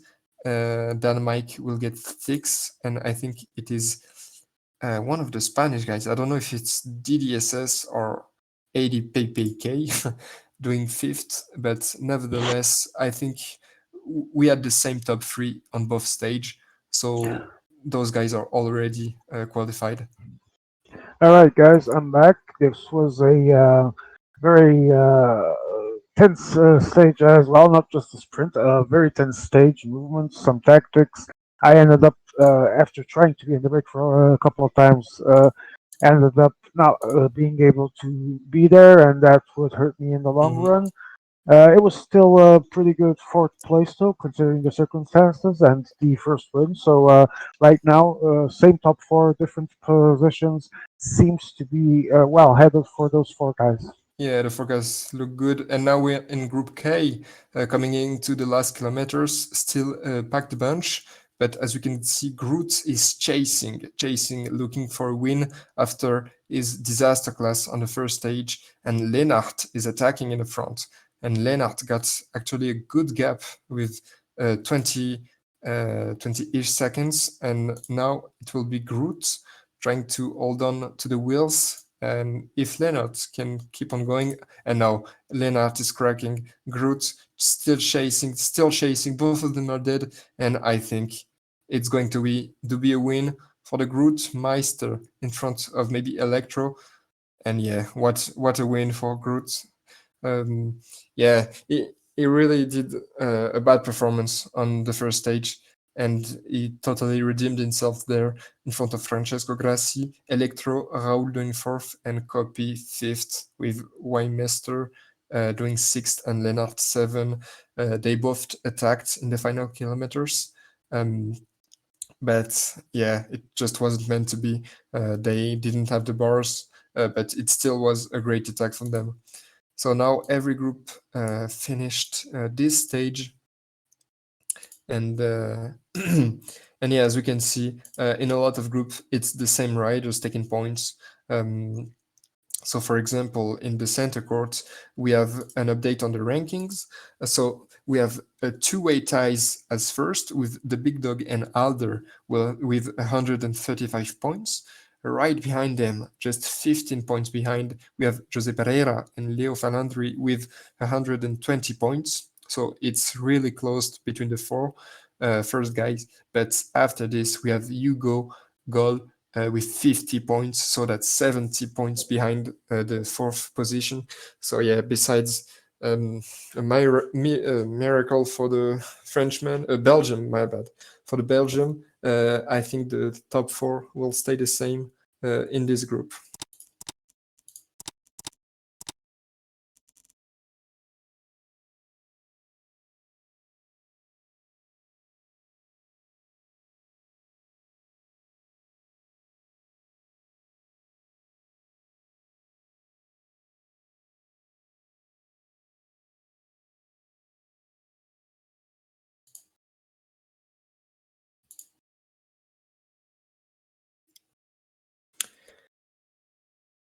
And we will be shortly starting on the last stage, which is a Cobble Ely stage taking place in the Great Kingdom, I think.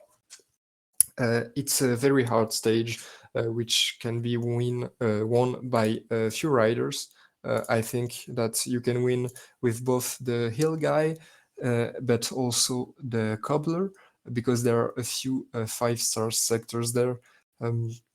But one thing that is certain is that it's a great parkour to attack, and someone can attack from far and still make it to the end with a lot of downhills.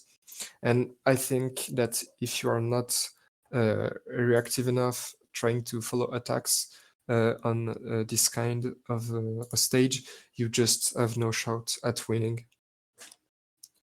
That's correct. This parcourse offers a great variety of tactics that can be used, and that's great for those who do not Ladies and have enough gentlemen, points hello and to have welcome. faith in a The race has qualification that cobbled they sections need to that are have a win in renowned order for to go testing through. both bikes And and their riders. you'll be You've sure got to to see know what some you're doing. suicidal attacks here just as a last resort hope for a qualification from those who did not expect to go through today. Exactly, yeah. And maybe we'll also see some mind games with people already qualified, having really no real reason to pace behind those guys. So maybe we can see some people getting a free ride. Last stage in rounds are often more strategical than anything. And we will see if some mind games happen. Not on our center court though, because I do think that the top four is already locked, but everyone can finish first in the group because only 15 points separate the four of them, which are Jose Pereira, Leo Falandri, the Big Dog, and Alder. So yeah, anyone that finishes in front of the other on this climb will be first in the round one, which is very important for the round two, for the draw and the seedings. But yeah, this is a bit of a calm start of the stage, at least until the first climb, which is very hard. I think it's like 15% slope. It's cobbled. And it's Uh, also very, very narrow, which yeah, is and it makes it mhm. a whole set of a race just for a position before that hill. Yes, this will be very hectic. Everyone will want to get to the front, and maybe we will see some players trying to attack with riders that are not good enough to pass the climb in the peloton. But if they get 1 minute ahead, then they will be surviving the climb when the peloton catches them. So this is a bit of a strategy that we could expect from some players there. Um, but right now, no attack yet. I mean, Hugo has 50 points, so if he wins the stage, he could theoretically still qualify, but it needs some help from the others because it needs either Leo Falandri or Jose Pereira to end last in the stage, which really um, well, isn't very likely. And now we'll take a look at the rankings after two stages.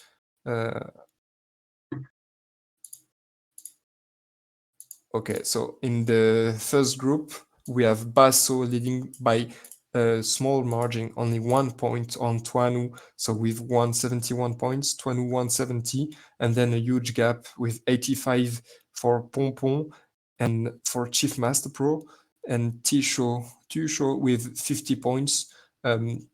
So everything is still up to grab for Tisho that can still qualify. Then we have in another group Pixar leading the group in front of Simone and Gosti, 151 for Pixar, 118 for Greg, Simone, and 105 for Gosti, all at the front, so just behind 95, and then bigger gap with Dogo and Gezink, 60 point and 53. So in this group also everyone can still make it, but it must be noted that all equals only 35 points. The reigning tour world champion, a bit of a deception there.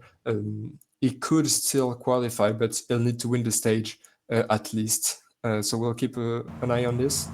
In the group I, we have Agap leading with 171 points, Finn, the German, 150 points, and Giacomo Italian with 120. And those three have a huge lead on the other because Dan Mike is fourth with 53 points, same total as Ealings, 53, and Komik and DDS with 35 and 25 respectively. So yeah, the top three seems a bit locked, but for the fourth place, which also is a qualifying place, they are tied right now between Dan Mike Ealings and basically anyone that does a good result can get that fourth place.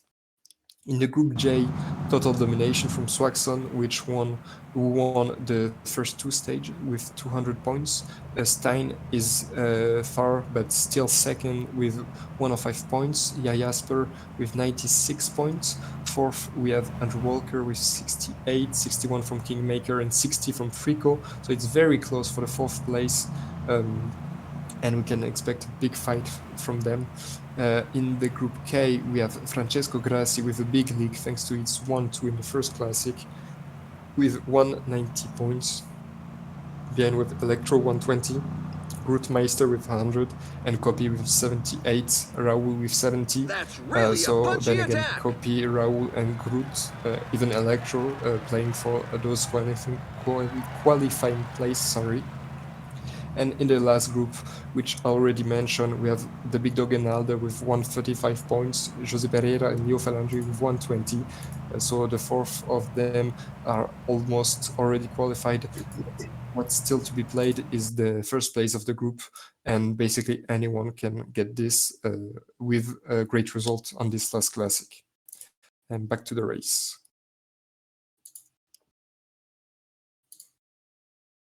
In Group L here, we see a lot of attacks, basically a rain of attacks here. We saw pretty much everyone being involved at some point, but now we have a big of a split here with the front and also three riders drop at the back.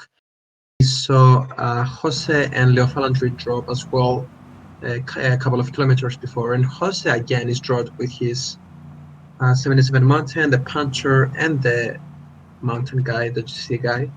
And I'm not sure if that's his leader. It's really a lottery here whether it's going to be the Cobble guy or the Puncher that is going to go for the finish. I don't believe that anyone will have more than two riders at the end of this stage. It's always going to be one or two for the finish. But what's your take on that? Who would you go for, the Puncher or the Cobble guy? I mean, me personally, I went for the Puncher, just because I think that even if the Cobbler is a bit stronger on the cobble sectors, just for the sprint at the end, the acceleration from the Puncher is so valuable. But also, I did a small mistake because I was in a breakaway with my 77 Sprinter and my 82 Mountain guy. So both of them don't really have a shot at winning, but still can be a valuable domestics. And I thought Mhm. that the 77 Sprinter was best because of his cobble and also all around profile. So I protected him with my mountain guy, but in the end, it really wasn't the best move because I think Mhm. now I know that the mountain guy is the best domestics to be have. So he's the third guy. So maybe we'll see some people playing for him, at least as a domestic, to have him until Yeah, the end. But the yeah, mountain guy was really strong in this stage, I have to mhm, say. yeah, and I And wasn't also, as you expecting that. said, the finish there really favors the acceleration of the puncher because it's turn up and down as well. Mhm. So we saw here once again the trademark Leo Falandry move with 4 riders attack, including Alaphilippe, but it was caught after a few kilometers where he just decided that it's just not worth it quite just yet. Now Martin is taking the spot at the front of the peloton just before Heptonstall, which is where the road narrows, goes uphill, and with cobbles. So with a 42 rider peloton, there are gonna be blocks here, and Captain Blind and Ugo are in the worst position possible with all the riders at the back. Mhm. Into the climb go we go left into This the climb climb is now feared by here, many and riders. is Jose actually taking the front?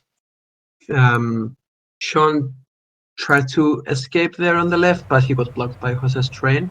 Leo Falandry in the middle with all his team blocking the front of the peloton, very well positioned. Yeah, Alder on the left. as we can expect, the best players are aware of the threats and are trying to be positioned. But to be honest, I didn't get. I was very far in the peloton on this climb, and I still didn't get dropped or blocked. So I think there's a lot of luck also, but it's not that dangerous. But as we can see, a small gap to 12 riders got dropped, but they're still Yeah. very close in the A1 group, EMEA, if you could show us who's been caught behind. Um, I can but see a lack of Sean's I three think riders Captain, yeah, and Captain, Blind. and Oh, and Martin dropped Martin, there yeah, with his mountain guy, which is a yeah. good domestic as we discussed. But also, I saw some guys in a few lobbies playing for the 82 Mountain guy as leader. Ooh. But yeah, I think it just wasn't the And good Blind from the back goes to the front with a 6-man team attack. Oh my 6 man team god. attack in the downhill. This is and then put maintain and then oh this is Oh, yeah this is not things we like to see, but at least he got Leo.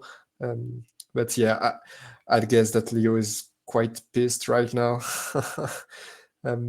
Because what you want to see when you attack is either people joining you or not pacing like this, because Captain actually got a gap on the peloton and still waited for it before mhm. still closing the gap. So You as see if Albert here making a yeah, move, and as there if is a mhm, small hesitation in the peloton for the time being. And now Costa decides that Alder is a good enough player to go to the finish here, and he mhm. was trying him. And But yeah, Alder seems to have waited. mhm.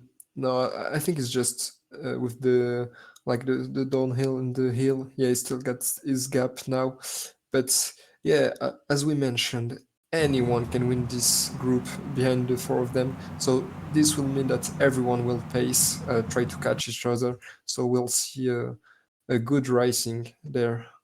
It's definitely going to be good racing because the race dynamic has changed in this stage 3. Hmm. Because as you said, you have the top 4 of the group almost mathematically confirmed to the finish. So it's not a matter of qualifying anymore for the top 4, it's a matter of getting the best position. So it's a race from scratch, everyone on the same point roughly. It's just whoever will win and take the first spot who will get a favorable second round group. There is a small chance of going through if he manages to win this race, but it's a very slim chance.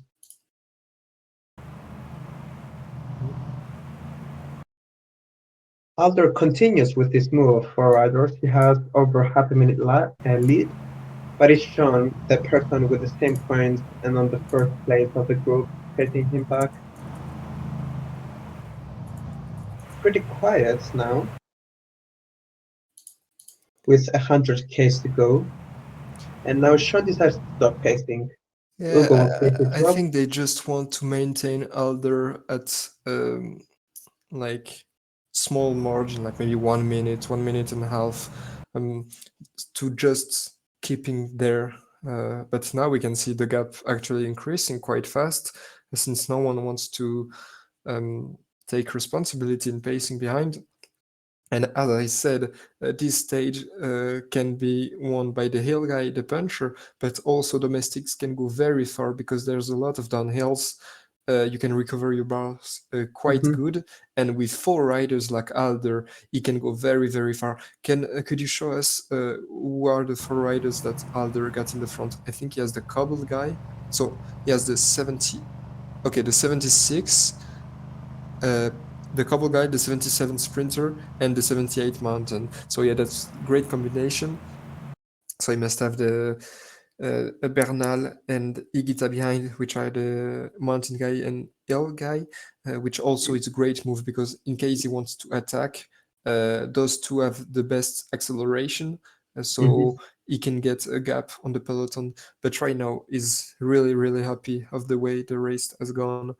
Um, and I really believe that he can go very far with his 80 cobbler.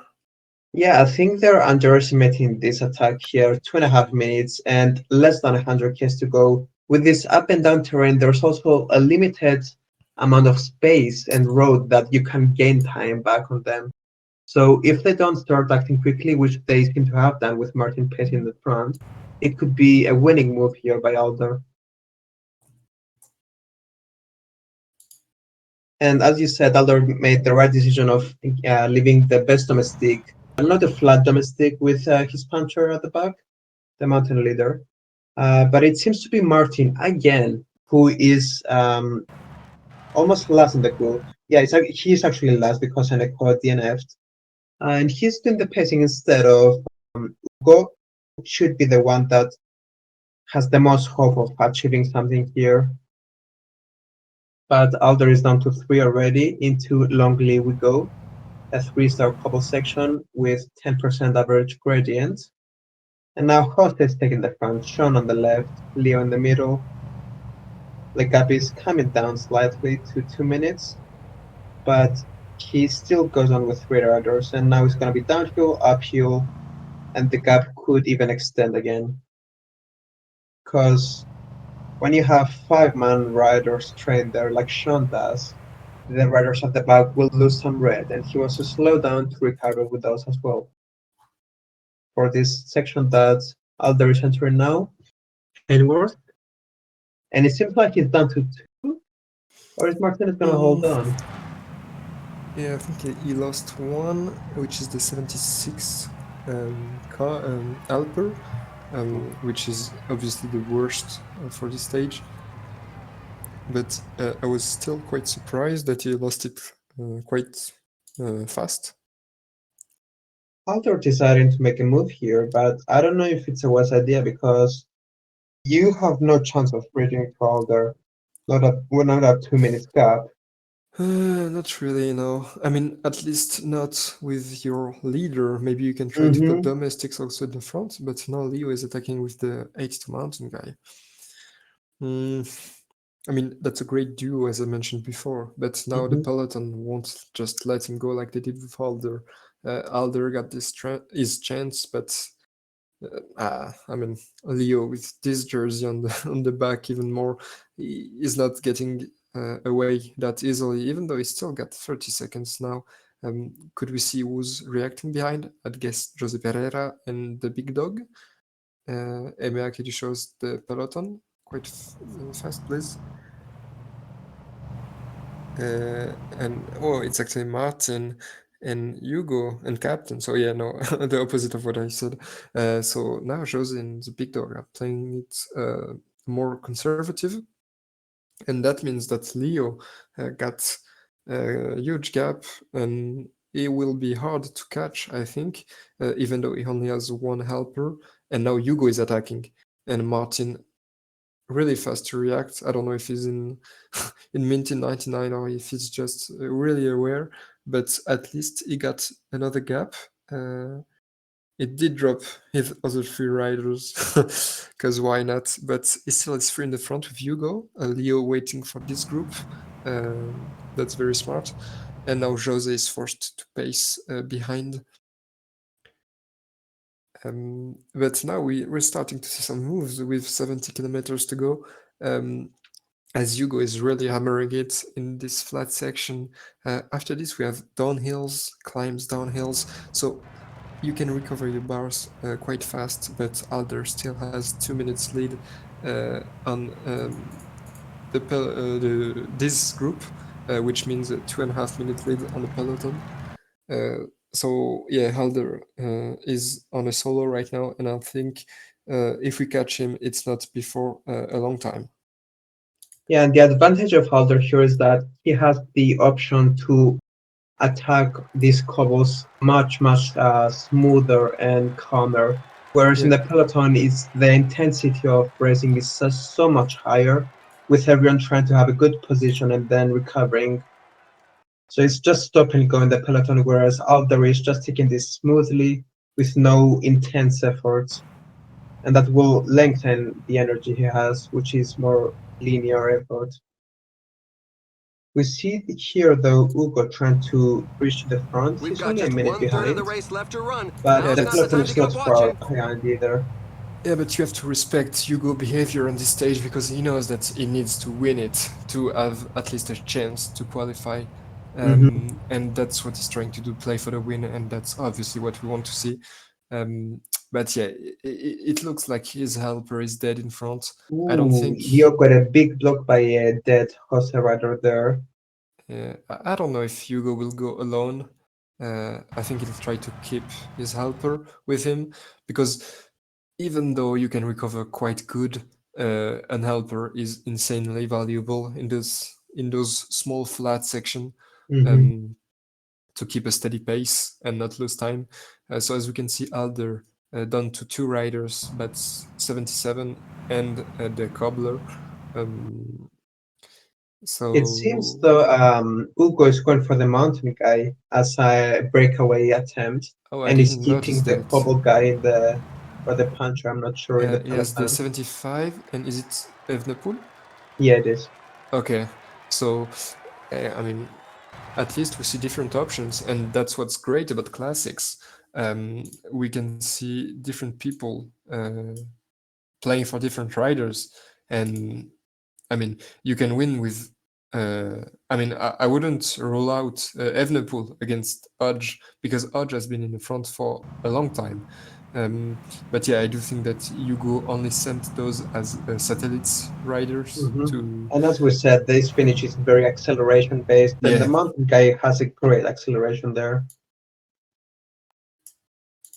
Alder is committed here, though. He keeps a minute's gap to and almost 2 minutes to peloton.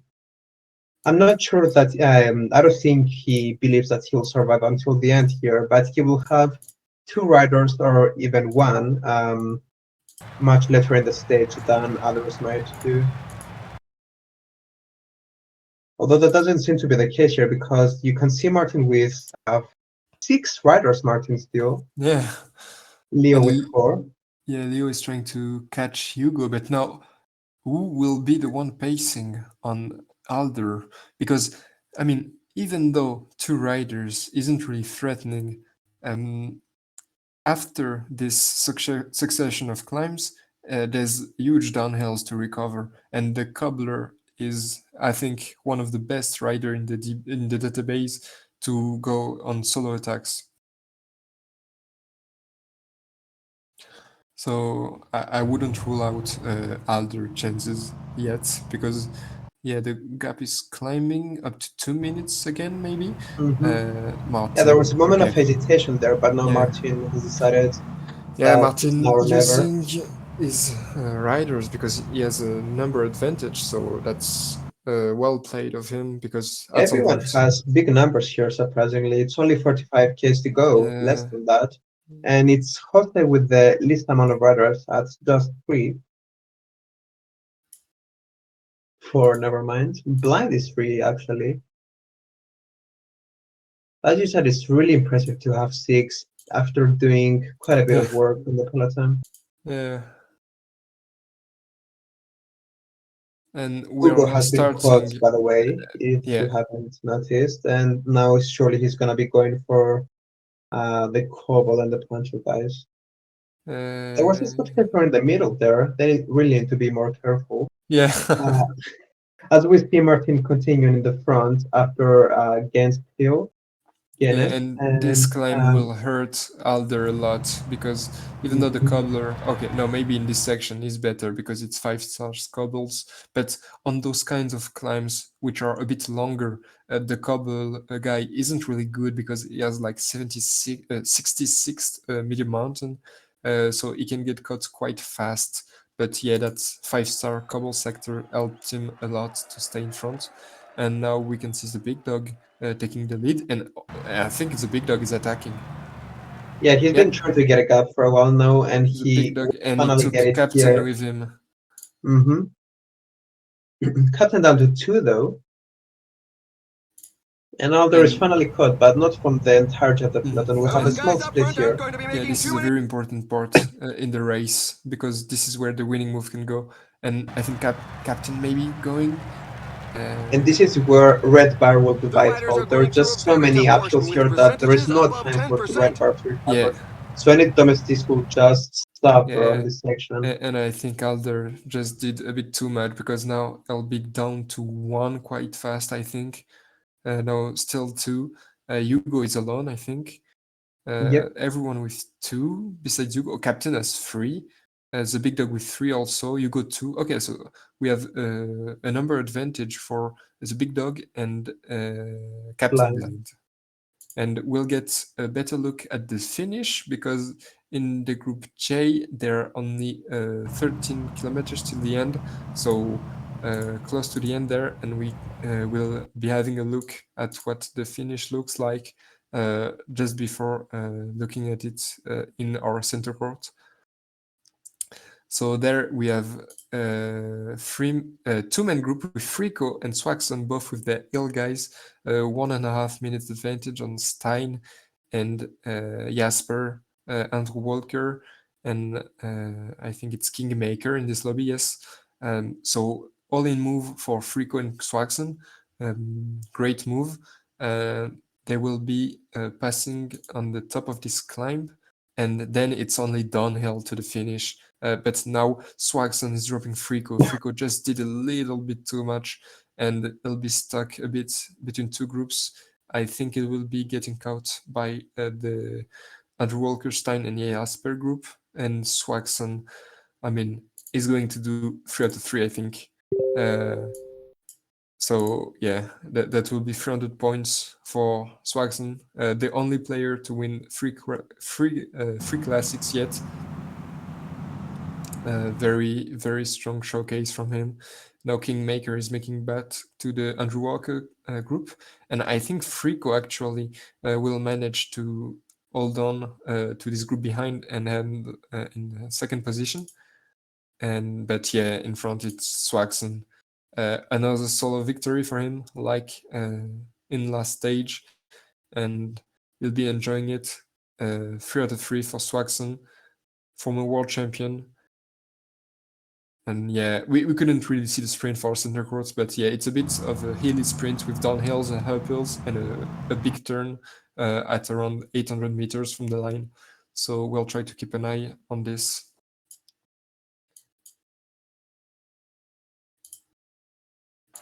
And now I think that we'll be getting back to our center court, or We maybe have in Jose the with okay 3 no now. in Group G. Pardon me. There are 14k to the finish, and in center court it's like 17k. So I don't know if we want to watch the end of the Group J totally, or watch the center court. But now we are watching the. Okay, so now we're back to the center court. I think that's the best idea. Right, so we Playing have Jose for in the the front yeah. here, Leo with 2 as well. Sean slightly behind, but it was Alder who tried again to go with his duo, but was caught. And now Jose is all in with one rider trying to make a gap here, but it's Ukod actually that counters it. Then we have Alder, Blind, Leo, and the big dog Mhm. with two riders still, where And now Jose is alone. Now Hugo is Ugo going. with a blinder here, with 15 Ah, he Ks to just go, doesn't get that gap. That's really unfortunate. Okay, now he does. Now he does, but and he yeah, in the stops. downhill. Yeah, I mean, it's tough in this downhill to really get a gap when all of them have two riders. Mhm. Maybe he'll try again in the next climb. But yeah, so you all remember anyone between Jose Pereira and Leo Falandri, Alder, and the Big Dog can win this group by finishing ahead of The the riders others. are entering the And last now 10 Exactly. Leo kilometers of the Falandri stage. is This trying climb to. features some dreadful I mean, percentages. it's not really an attack, but just positioning because I think he's trying to go in this climb. Great positioning from the Frenchman and world champion. The big dog is staying very calm and quiet there. I'm really looking forward to see what he can do in the finish here. Falandri is going 99 on this section, and now Blind on his right is trying to make an attack here with his two riders. And he seemed, almost got the Maybe gap, no, but not Leo quite enough. is really alert on this. And yeah, Captain trying to get a gap, and we'll actually get a sprint in this group. Um, And and of course, some of these riders, Leo Falandri with a good attack there, dropping his rider in the wheel, and now he has a gap, and he's committed to the finish with less than 5 Ks to go. yeah, Is the this is Victor great trying to move. close him down, but he This is a seems to great have move. sailed away. Yeah. Blind is trying to Meanwhile, lead on the left. Leo Falandri is on the wheel of mm, the big dog sprinter just in case. and he attacked with his puncher. So Cosnefra trying to close it. Captain Blind just going all out, and I think Leo This is has going to be this. close. I think he will be caught at the end. We have on the right, Alder Alder Lantern on the sprinting, left. Alder, and it's a win for very close Ooh. finish. A great win And in the it's sprint of the Leo strongman. Falandri, world champion, taking the win The there. tailenders are still coming in. And we have the same top four as the other stage, clearly ahead of the other in this group. It was a very, very good group with great players. And in the end, it's the world champion taking the win, and I think taking the group win also.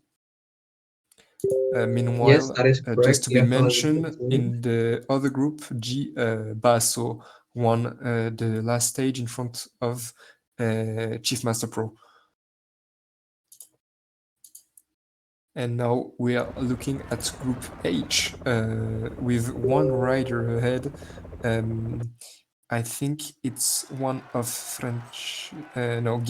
Giacomo or Francesco Grassi, I always forget. No, it's Simone. Uh, Pardon me. So Simone with 1 minute lead on the others.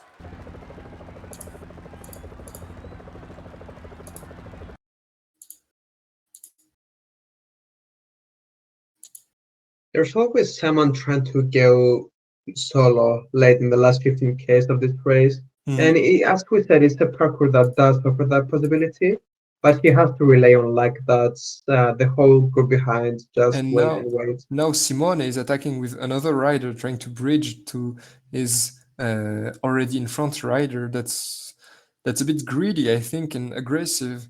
It's not But great, it's trying to get a helper there, but unfortunately, it meant that people were following that yeah, rider, and now he's closing himself down. yeah, I mean, it's a really risky move for him. Now he Mhm. only has 30 seconds on. I think it's the Cobble guy. Oh no, it's not Simone in front. It's Pixar. It's Pixar. He has are going all out in this climb. Ghosty with still two riders, and I think the gun call is the 77 sprinter. But yeah, still is just will crack a bit ahead. And yeah, As I Pixar return, still with 15 seconds lead, going into the downhill. Behind we have Uli Cools pacing him down, Simone in his wheel, and we have Ghosty and Gezink. But Pixar still going all out. He doesn't want to be caught and he wants to finish solo. And will there be enough collaboration behind? Because it seems like Ulikos is the only one pacing. Everyone is in everyone's wheel. And if no one relays Ulikos, I think Pixar will be winning this stage. 2 kilometers till the finish line. Ulikos going, oh, what? Guessing opened the gap for Ulikos. And Ghosty got a bit, Ghosty won't be doing anything. Pixar will win the stage in front of Ulikos, guessing does third, and Ghosty fourth, with Simone doing 5. And now we'll be heading quickly to Group K with Groot. In the last kilometer, actually, is solo, and I think he'll be taking the stage win, just like in the second classic. Actually, he's quite dead, but yeah, that's another win for the Norwegian. After taking 0 points in the first classic, he just wins the other two. Strong showcase from Groot, who was a semi-finalist, I think, in the last World Cup in classics. So strong rider. Interestingly, Copy there does fourth and fifth. Where's the rest? Or is it just those four? Mm.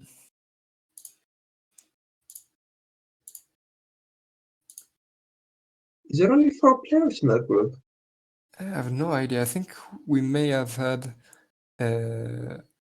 maybe someone that stopped. You can see Giacomo, like jacket, Giacomo. Okay, thank you, thank you, Piero. Giacomo. And now we only have one group left, I think, which is the group I with A gap, still 35 seconds until the finish line. Pardon me, 35 kilometers. So still a lot of racing to be played. I think they had a bit of delay in this group. So that means that they will finish a bit later, but at least we'll be seeing everything.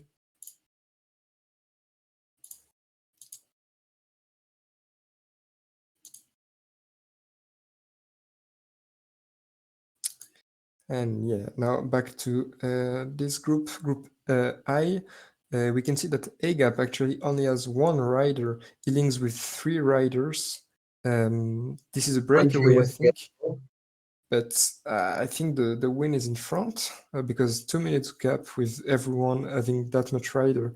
I don't think we'll see the second group come back. So yeah, Agap stuck with one rider, but it's still the puncher, so he can still manage to do good result there. We can see the Spanish guy though is missing from this front. He's the only rider not represented there. And so we have Denmark with 2 riders, Agap with 1, Illings with 2.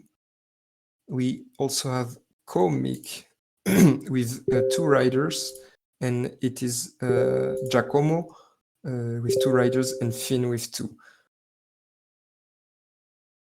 So in this, in these groups, the stakes are that Agap, Finn, and Giacomo are already qualified almost, but for the 4th place, Mike, Illings, and Comic are fighting hard. So we can expect a fight between those 3 players. So the Polish jersey, the Norwegian jersey, and the Russian jersey.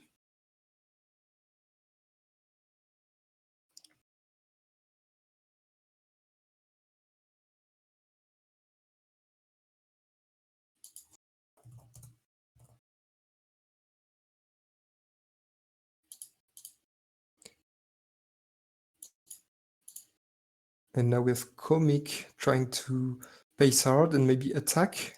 Is losing an helper, and yeah, an attack from Comic, and now Ailings has to respond because his 4th place is right there getting away, but it looks like his helper is just short on energy, so he will have to be closing this gap by himself.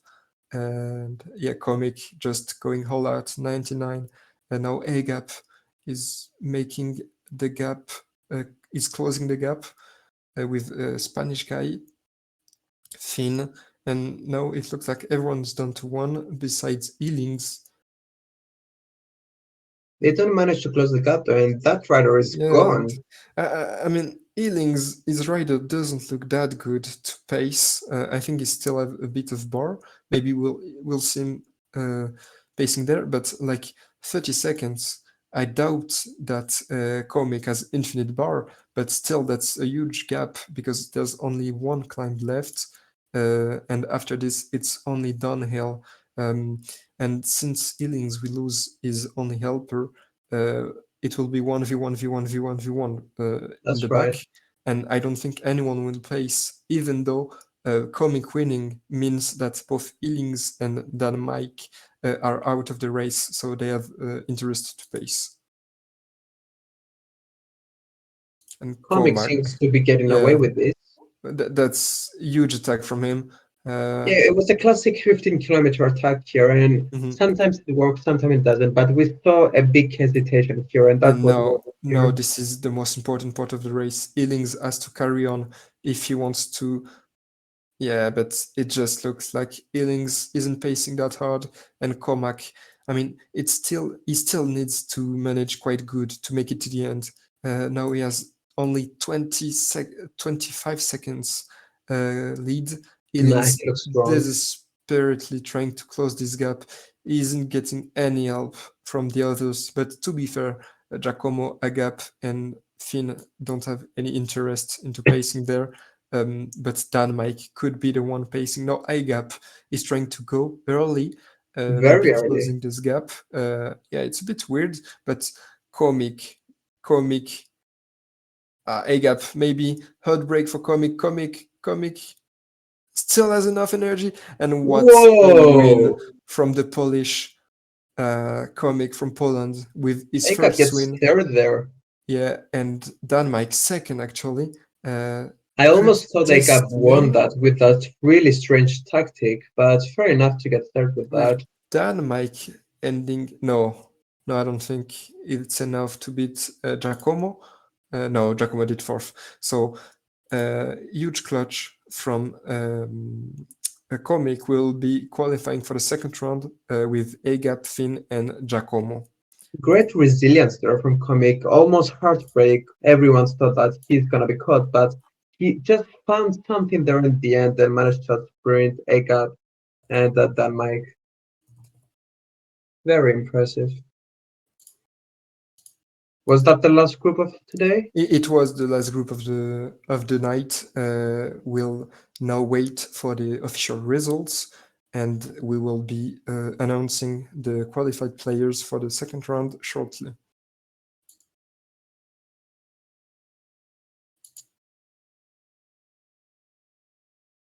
Overall, I think we had some great racing today. What do you think? Yeah, I do agree. I think the center court was packed with talent, and we saw some. I mean, maybe sometimes we didn't see that much attacks and all in, but that's also because all those riders are very good and they won't get like tricked by some attacks. But we did see the four best players passing through. Um, so yeah, in center court we had a great night, but also in the other groups we saw some great attacks. Especially ending the night with the comic one. A big surprise, but a nice one. And now we will be moving on to the interviews and also the results that will be coming in.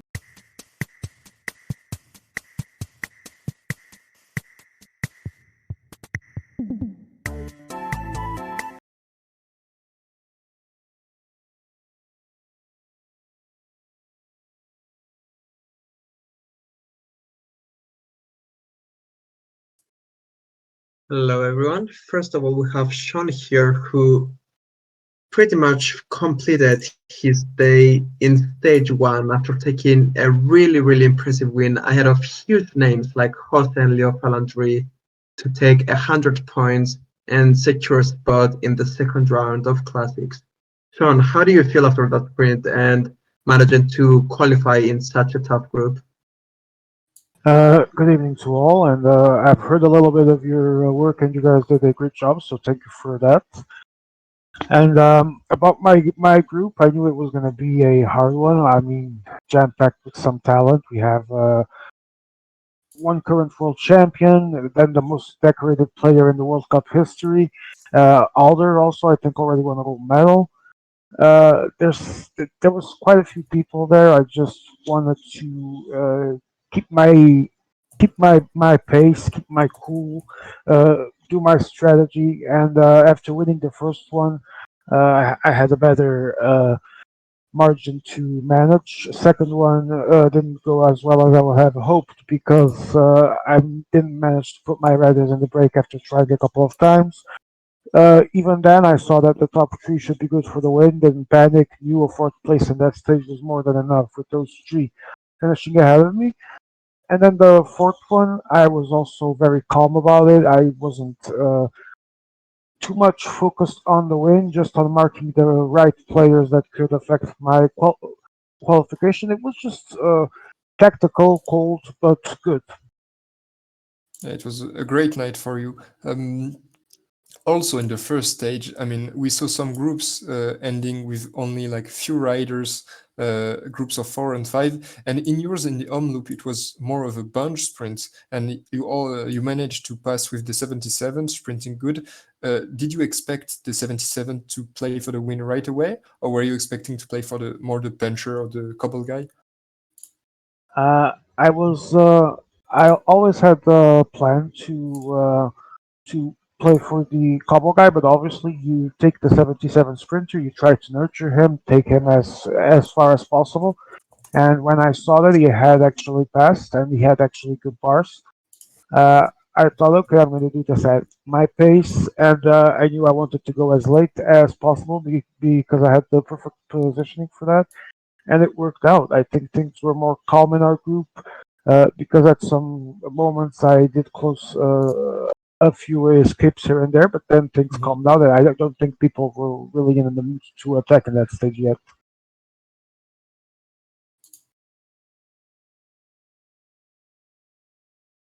All right, great. So maybe now we'll be interviewing other winners of the night.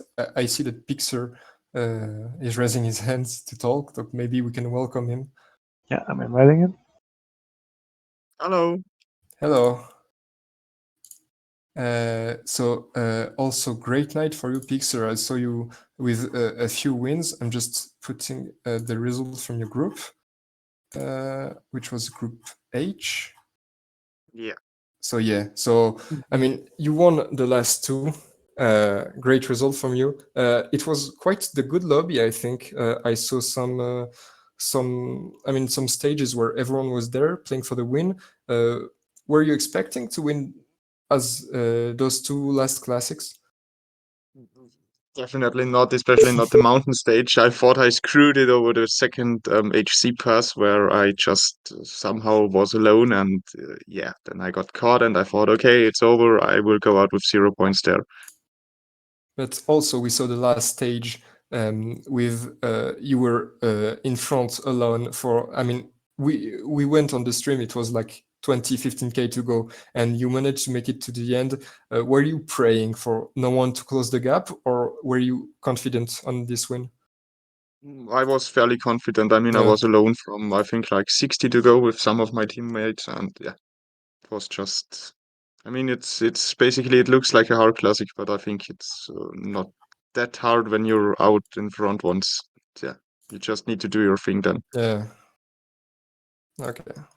And in first one, it was fairly unlucky that I haven't won because I was caught like 100 to go with my cobbler, and yeah. Okay, and now we'll just take a look at the results before interviewing others. So as we can see in the first group, Basso did lose one stage, but still What?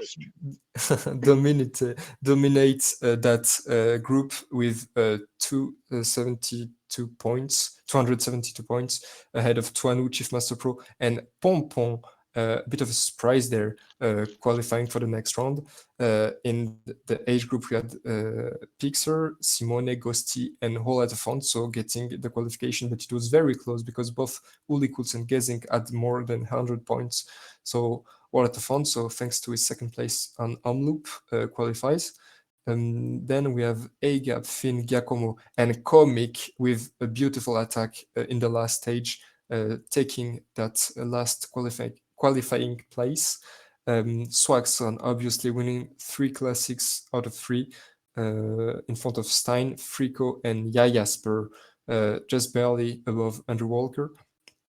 In Group K, we had Francesco Grassi winning the group thanks to his 1-2 in Omloop, and Grootmeister, despite doing 0 points on the first classic, winning the 2 next one, ending with 201 points, and Electro and Copy doing 3rd and 4th. And in the center court, as you saw, Leo Falandri with an attack on the last stage managed to win the group in front of Alder, the big dog, who also won a stage, and Jose Pereira for his big return, 4th, but by a large margin, so no doubt about it.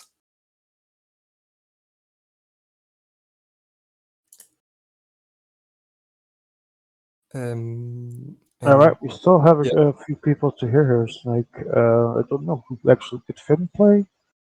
Yeah, yes, Finn he did. played. All right, go with Finn. So let's hear you, Finn. We saw you win the first stage, actually. If I'm not sure if he's here at the moment. Let's hear Swagson, I guess. Swagson, what Mickey Mousery was this?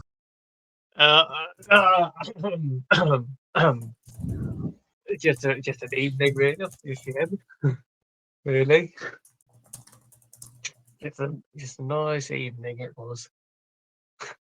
All right, I'll let Snake handle the questions. He was probably watching more than me as I was racing. So I think Snake. They've all died. They've all died. I think everyone died. Okay, so Swags, tell us about your group a little bit. I mean, from the looks of it, it was easy. So what happened there? And how did Jasper actually pass? We want to know the real subjects here. I'll get on to that. There is one result that sticks out for him. But stage 1 essentially was just a sprint. It was the 77s. Free go with the couplers. I got away into E2 with the same person, but neither made it. And it just came down to a bit of a sprint between the 77 sprinters, puncher for some. And to be fair, some of my launches recently haven't been good, but this one was a lot better. So it was good to see that for once I actually can get the timing right. And then stage 2, I mean, there was some. I don't know how I got away so easily on the second climb. It was just. To be fair, Jasper got away beforehand, which I missed, by the way. I completely missed until halfway in the flat section of the second climb. And I think a lot of people. I'm not sure if people realise it, but I certainly didn't. I thought I just gone to 78. No, it went for the 82. But he didn't really hold. I think he had a small margin over the top, but I certainly attacked there, got a good margin, and more important, held on to the 75 mountains. That just gave me a buffer. I did try to go solo, but the attacks got called the attacks and couldn't really just. If I get away too much and start attacking a lot, I would just end up being in a situation where all of a sudden I've gone from being the favourite to wasting my energy. So I think I did 1 or 2, but eventually I just settled into a rhythm. Jasper basically got. Well, a lot of players had a free ride, but Jasper, because he had the 82 in there, had a ride in that. And although his bars were really bad, the margin was enough. It was. And then All stage right, three. so tell me exactly what happened. A quick summary of exactly what happened. Because not with you, we already heard that, but the others have very similar scores. And how did Jesper end up being the one passing? To be honest, there just wasn't much difference. It's like I was mostly making the race.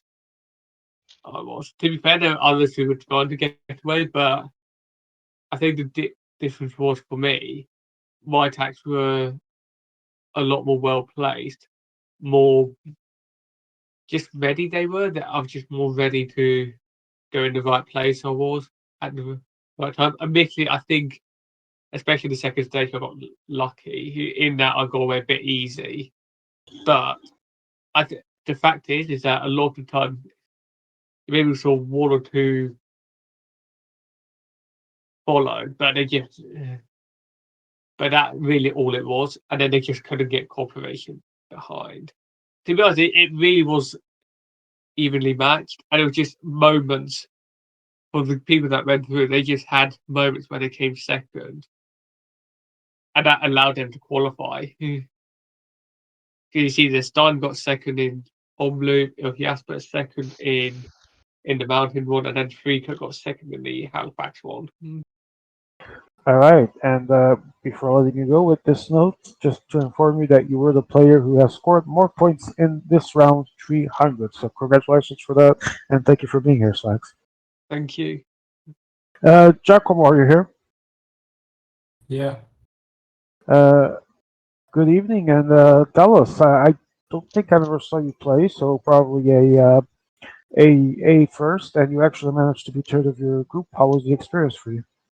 Yeah, as my first experience, I didn't expect anything, so I played like an outsider. I heard that just now from Emir. You played ETA Cup before this. Do you think it was enough of a preparation to what happened today, or how would you describe? Thanks to my boss, I improved very well in this month. I tried some strategy, and I think they work. All right, and how far do you think you can go in classics? I don't know. I want to go in the semifinals, but I know it's hard. All right, Giacomo, best of luck for all the future races, and I hope to talk to you later on in Thanks. all the races you do next. Thank you for being here. All right, let's hear Chief. Yes. Good evening, Chief. That was a third place, 155 points, and there was a little bit of a fight there for the qualification, but it seems that with Basso taking most of the points and Planu having a small lead over you guys, that you also had things under control. Was that the actual case? Well, I mean,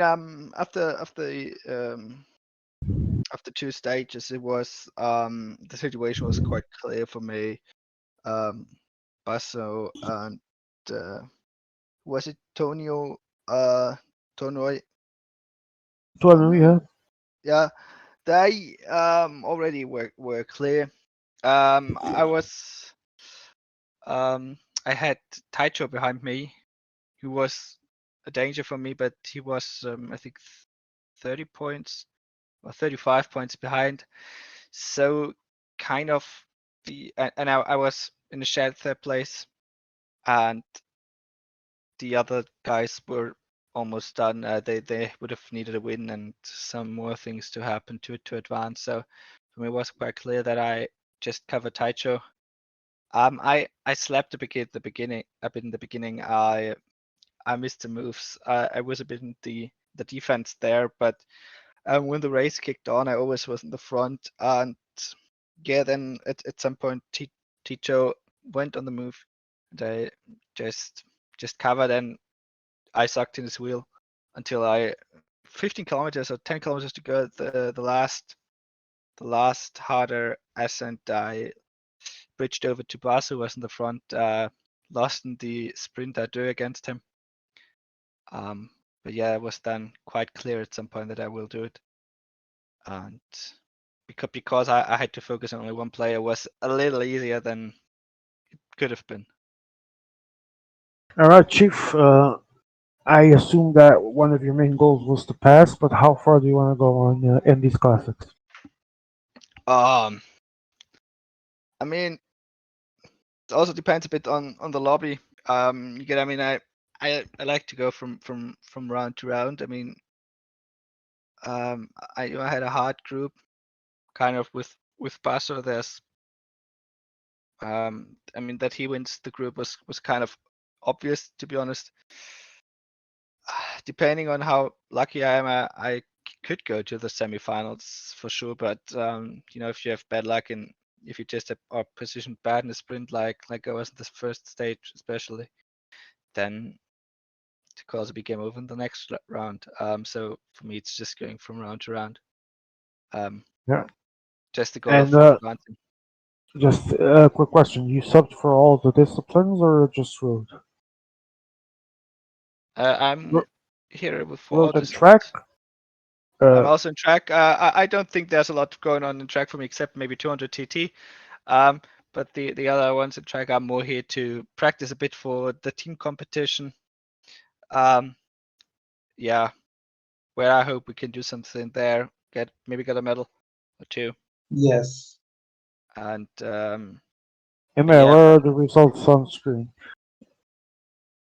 Well, Chief, sorry to interrupt. We have a technical issue there. Chief, best of luck for you as well as I said to the others, and I hope to see you soon here for some work in the booth. Yeah, for inline, surely. I will be in the booth. All right, thank you so much, Chief. See ya. Finn. Hello. Finn, let me look at your group. There we go. AGAP 1, you were a convincing second. And then Giacomo and Kalmik. Yes. Talk to us. How was that? How was that group? Was an interesting group, to be honest. Was a lot of new guys, at least some guys I didn't know. I didn't know how it would end starting the game. First stage went really well. I won after not playing a road game whole year. Pretty good. Second one was the usual mountain classic. Agat did a really good attack, and the Italian guy followed him really good. So Italian guy got quite carried. And then I got third. Last one I choked quite hard, but was fine after the first results.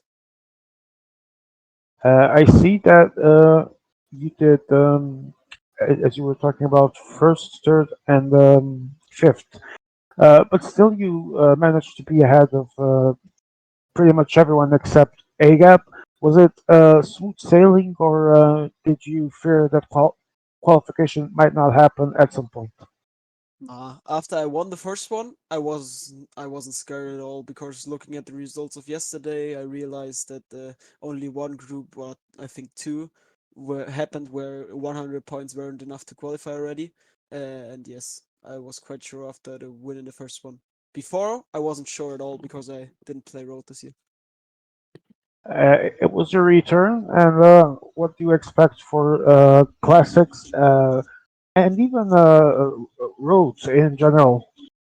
For road in general, I actually don't expect anything because I didn't sub for anything else than classics because I don't have time. But Same. But for track, I will see. Maybe I can play some days. Tomorrow, I sadly can't. I love elimination, but won't be able to play. For classics, let's see. I'm always quite busy, but if I have free time, I love to play. Main goal is Team World Cup anyway. Yeah. Are you confident that your team might actually win the overall this year? What's the goal there? I wouldn't talk about that yet because there are a lot of good teams for overall. Village, Portugal, us maybe too. But yeah, let's see. All right, Finn, thank you so much for being here, and best of luck for your future races. Hope to see you around here, if possible, one of these days before the World Cup ends. Thank you. Thank you. All right, I'm going to look at the calendar before we close the stream. As you can see, the qualified players with a Basel, Panu, Chief, and Pompon from France. Then Pixar, also known as Greg, 123, Uh, in the second group, completely lost its G and now H exactly, and then we have I think it's Campione, Ghosty, and Afonso from Portugal. A whole lot of Afonso from Portugal actually surprising and knocking out who equals to world champion that. Hold on, I'm getting an indication. Yes. A lot of folks actually eliminating the two world champion who equals by 8 points. Veteran Hazing returned only to finish 2 points behind Hoolies. The small doggo, also known as Doggo, is out and Jeff at 10 points only. From Group I, we have Agap, Finn, Giacomo, and Kalnick. From Group J, we have Swagson, Steen, Frico, and Jasper. From Group K, we have Francesco Grassi with the impressive 1-2. And then Group Electro and Copy from France. And then from Group L, the group of deaths, the expectations. And it ended up living to those expectations. World champion Leo Falandri winning the group, then Alder, then the biggest of all dogs, and the most decorated player in World Cup history. Sorry, Giuseppe Pereira from Portugal. A few surprises today, some good racing, and to remind you all that next 2 days there will be no IMA stream for the track events that will follow, but we will be back on Thursday with inline round one, and Galassi will be the director. Still don't know who's going to make comment, not sure if I'll be here or not, but I will return soon, and well, sooner rather than later. So uh, let me just look at classics for one moment before I close, because we are going to close in a few moments. Just want to see. Uh-huh. Road solo, here it is. So, a reminder that day one was Ibra, Pedro Mariano from Argentina, Yanu from France passing, then Snake, Alcomiano, Frabo, Husta, Daniel Miko, uh, the Shocker with Max Born passing as well, Orca, Tails, Hush, Dinley, George, Sean Cole, Ben Young, Tim, Barnett, Mendez, Joseph Whiteley, Nautilus Good, T2, and Jay Meep. So they joined the winners of today. And we will draw points race for round one for points race after this stream ends. Join the Discord, watch it, join us Thursday for inline, and of course, check the Discord if someone, which many players will likely do stream their track races if you want to keep following the action of the World Championships. These will be the World Champions. This is the Championship of the World. I am the biggest of all dogs. Thanks to Snake and George and Ibra. Great work from all of them. Thanks to everyone that helped. To EMEA, to all of you guys watching. Join us Thursday for Inline. Don't miss the action. Have a good night.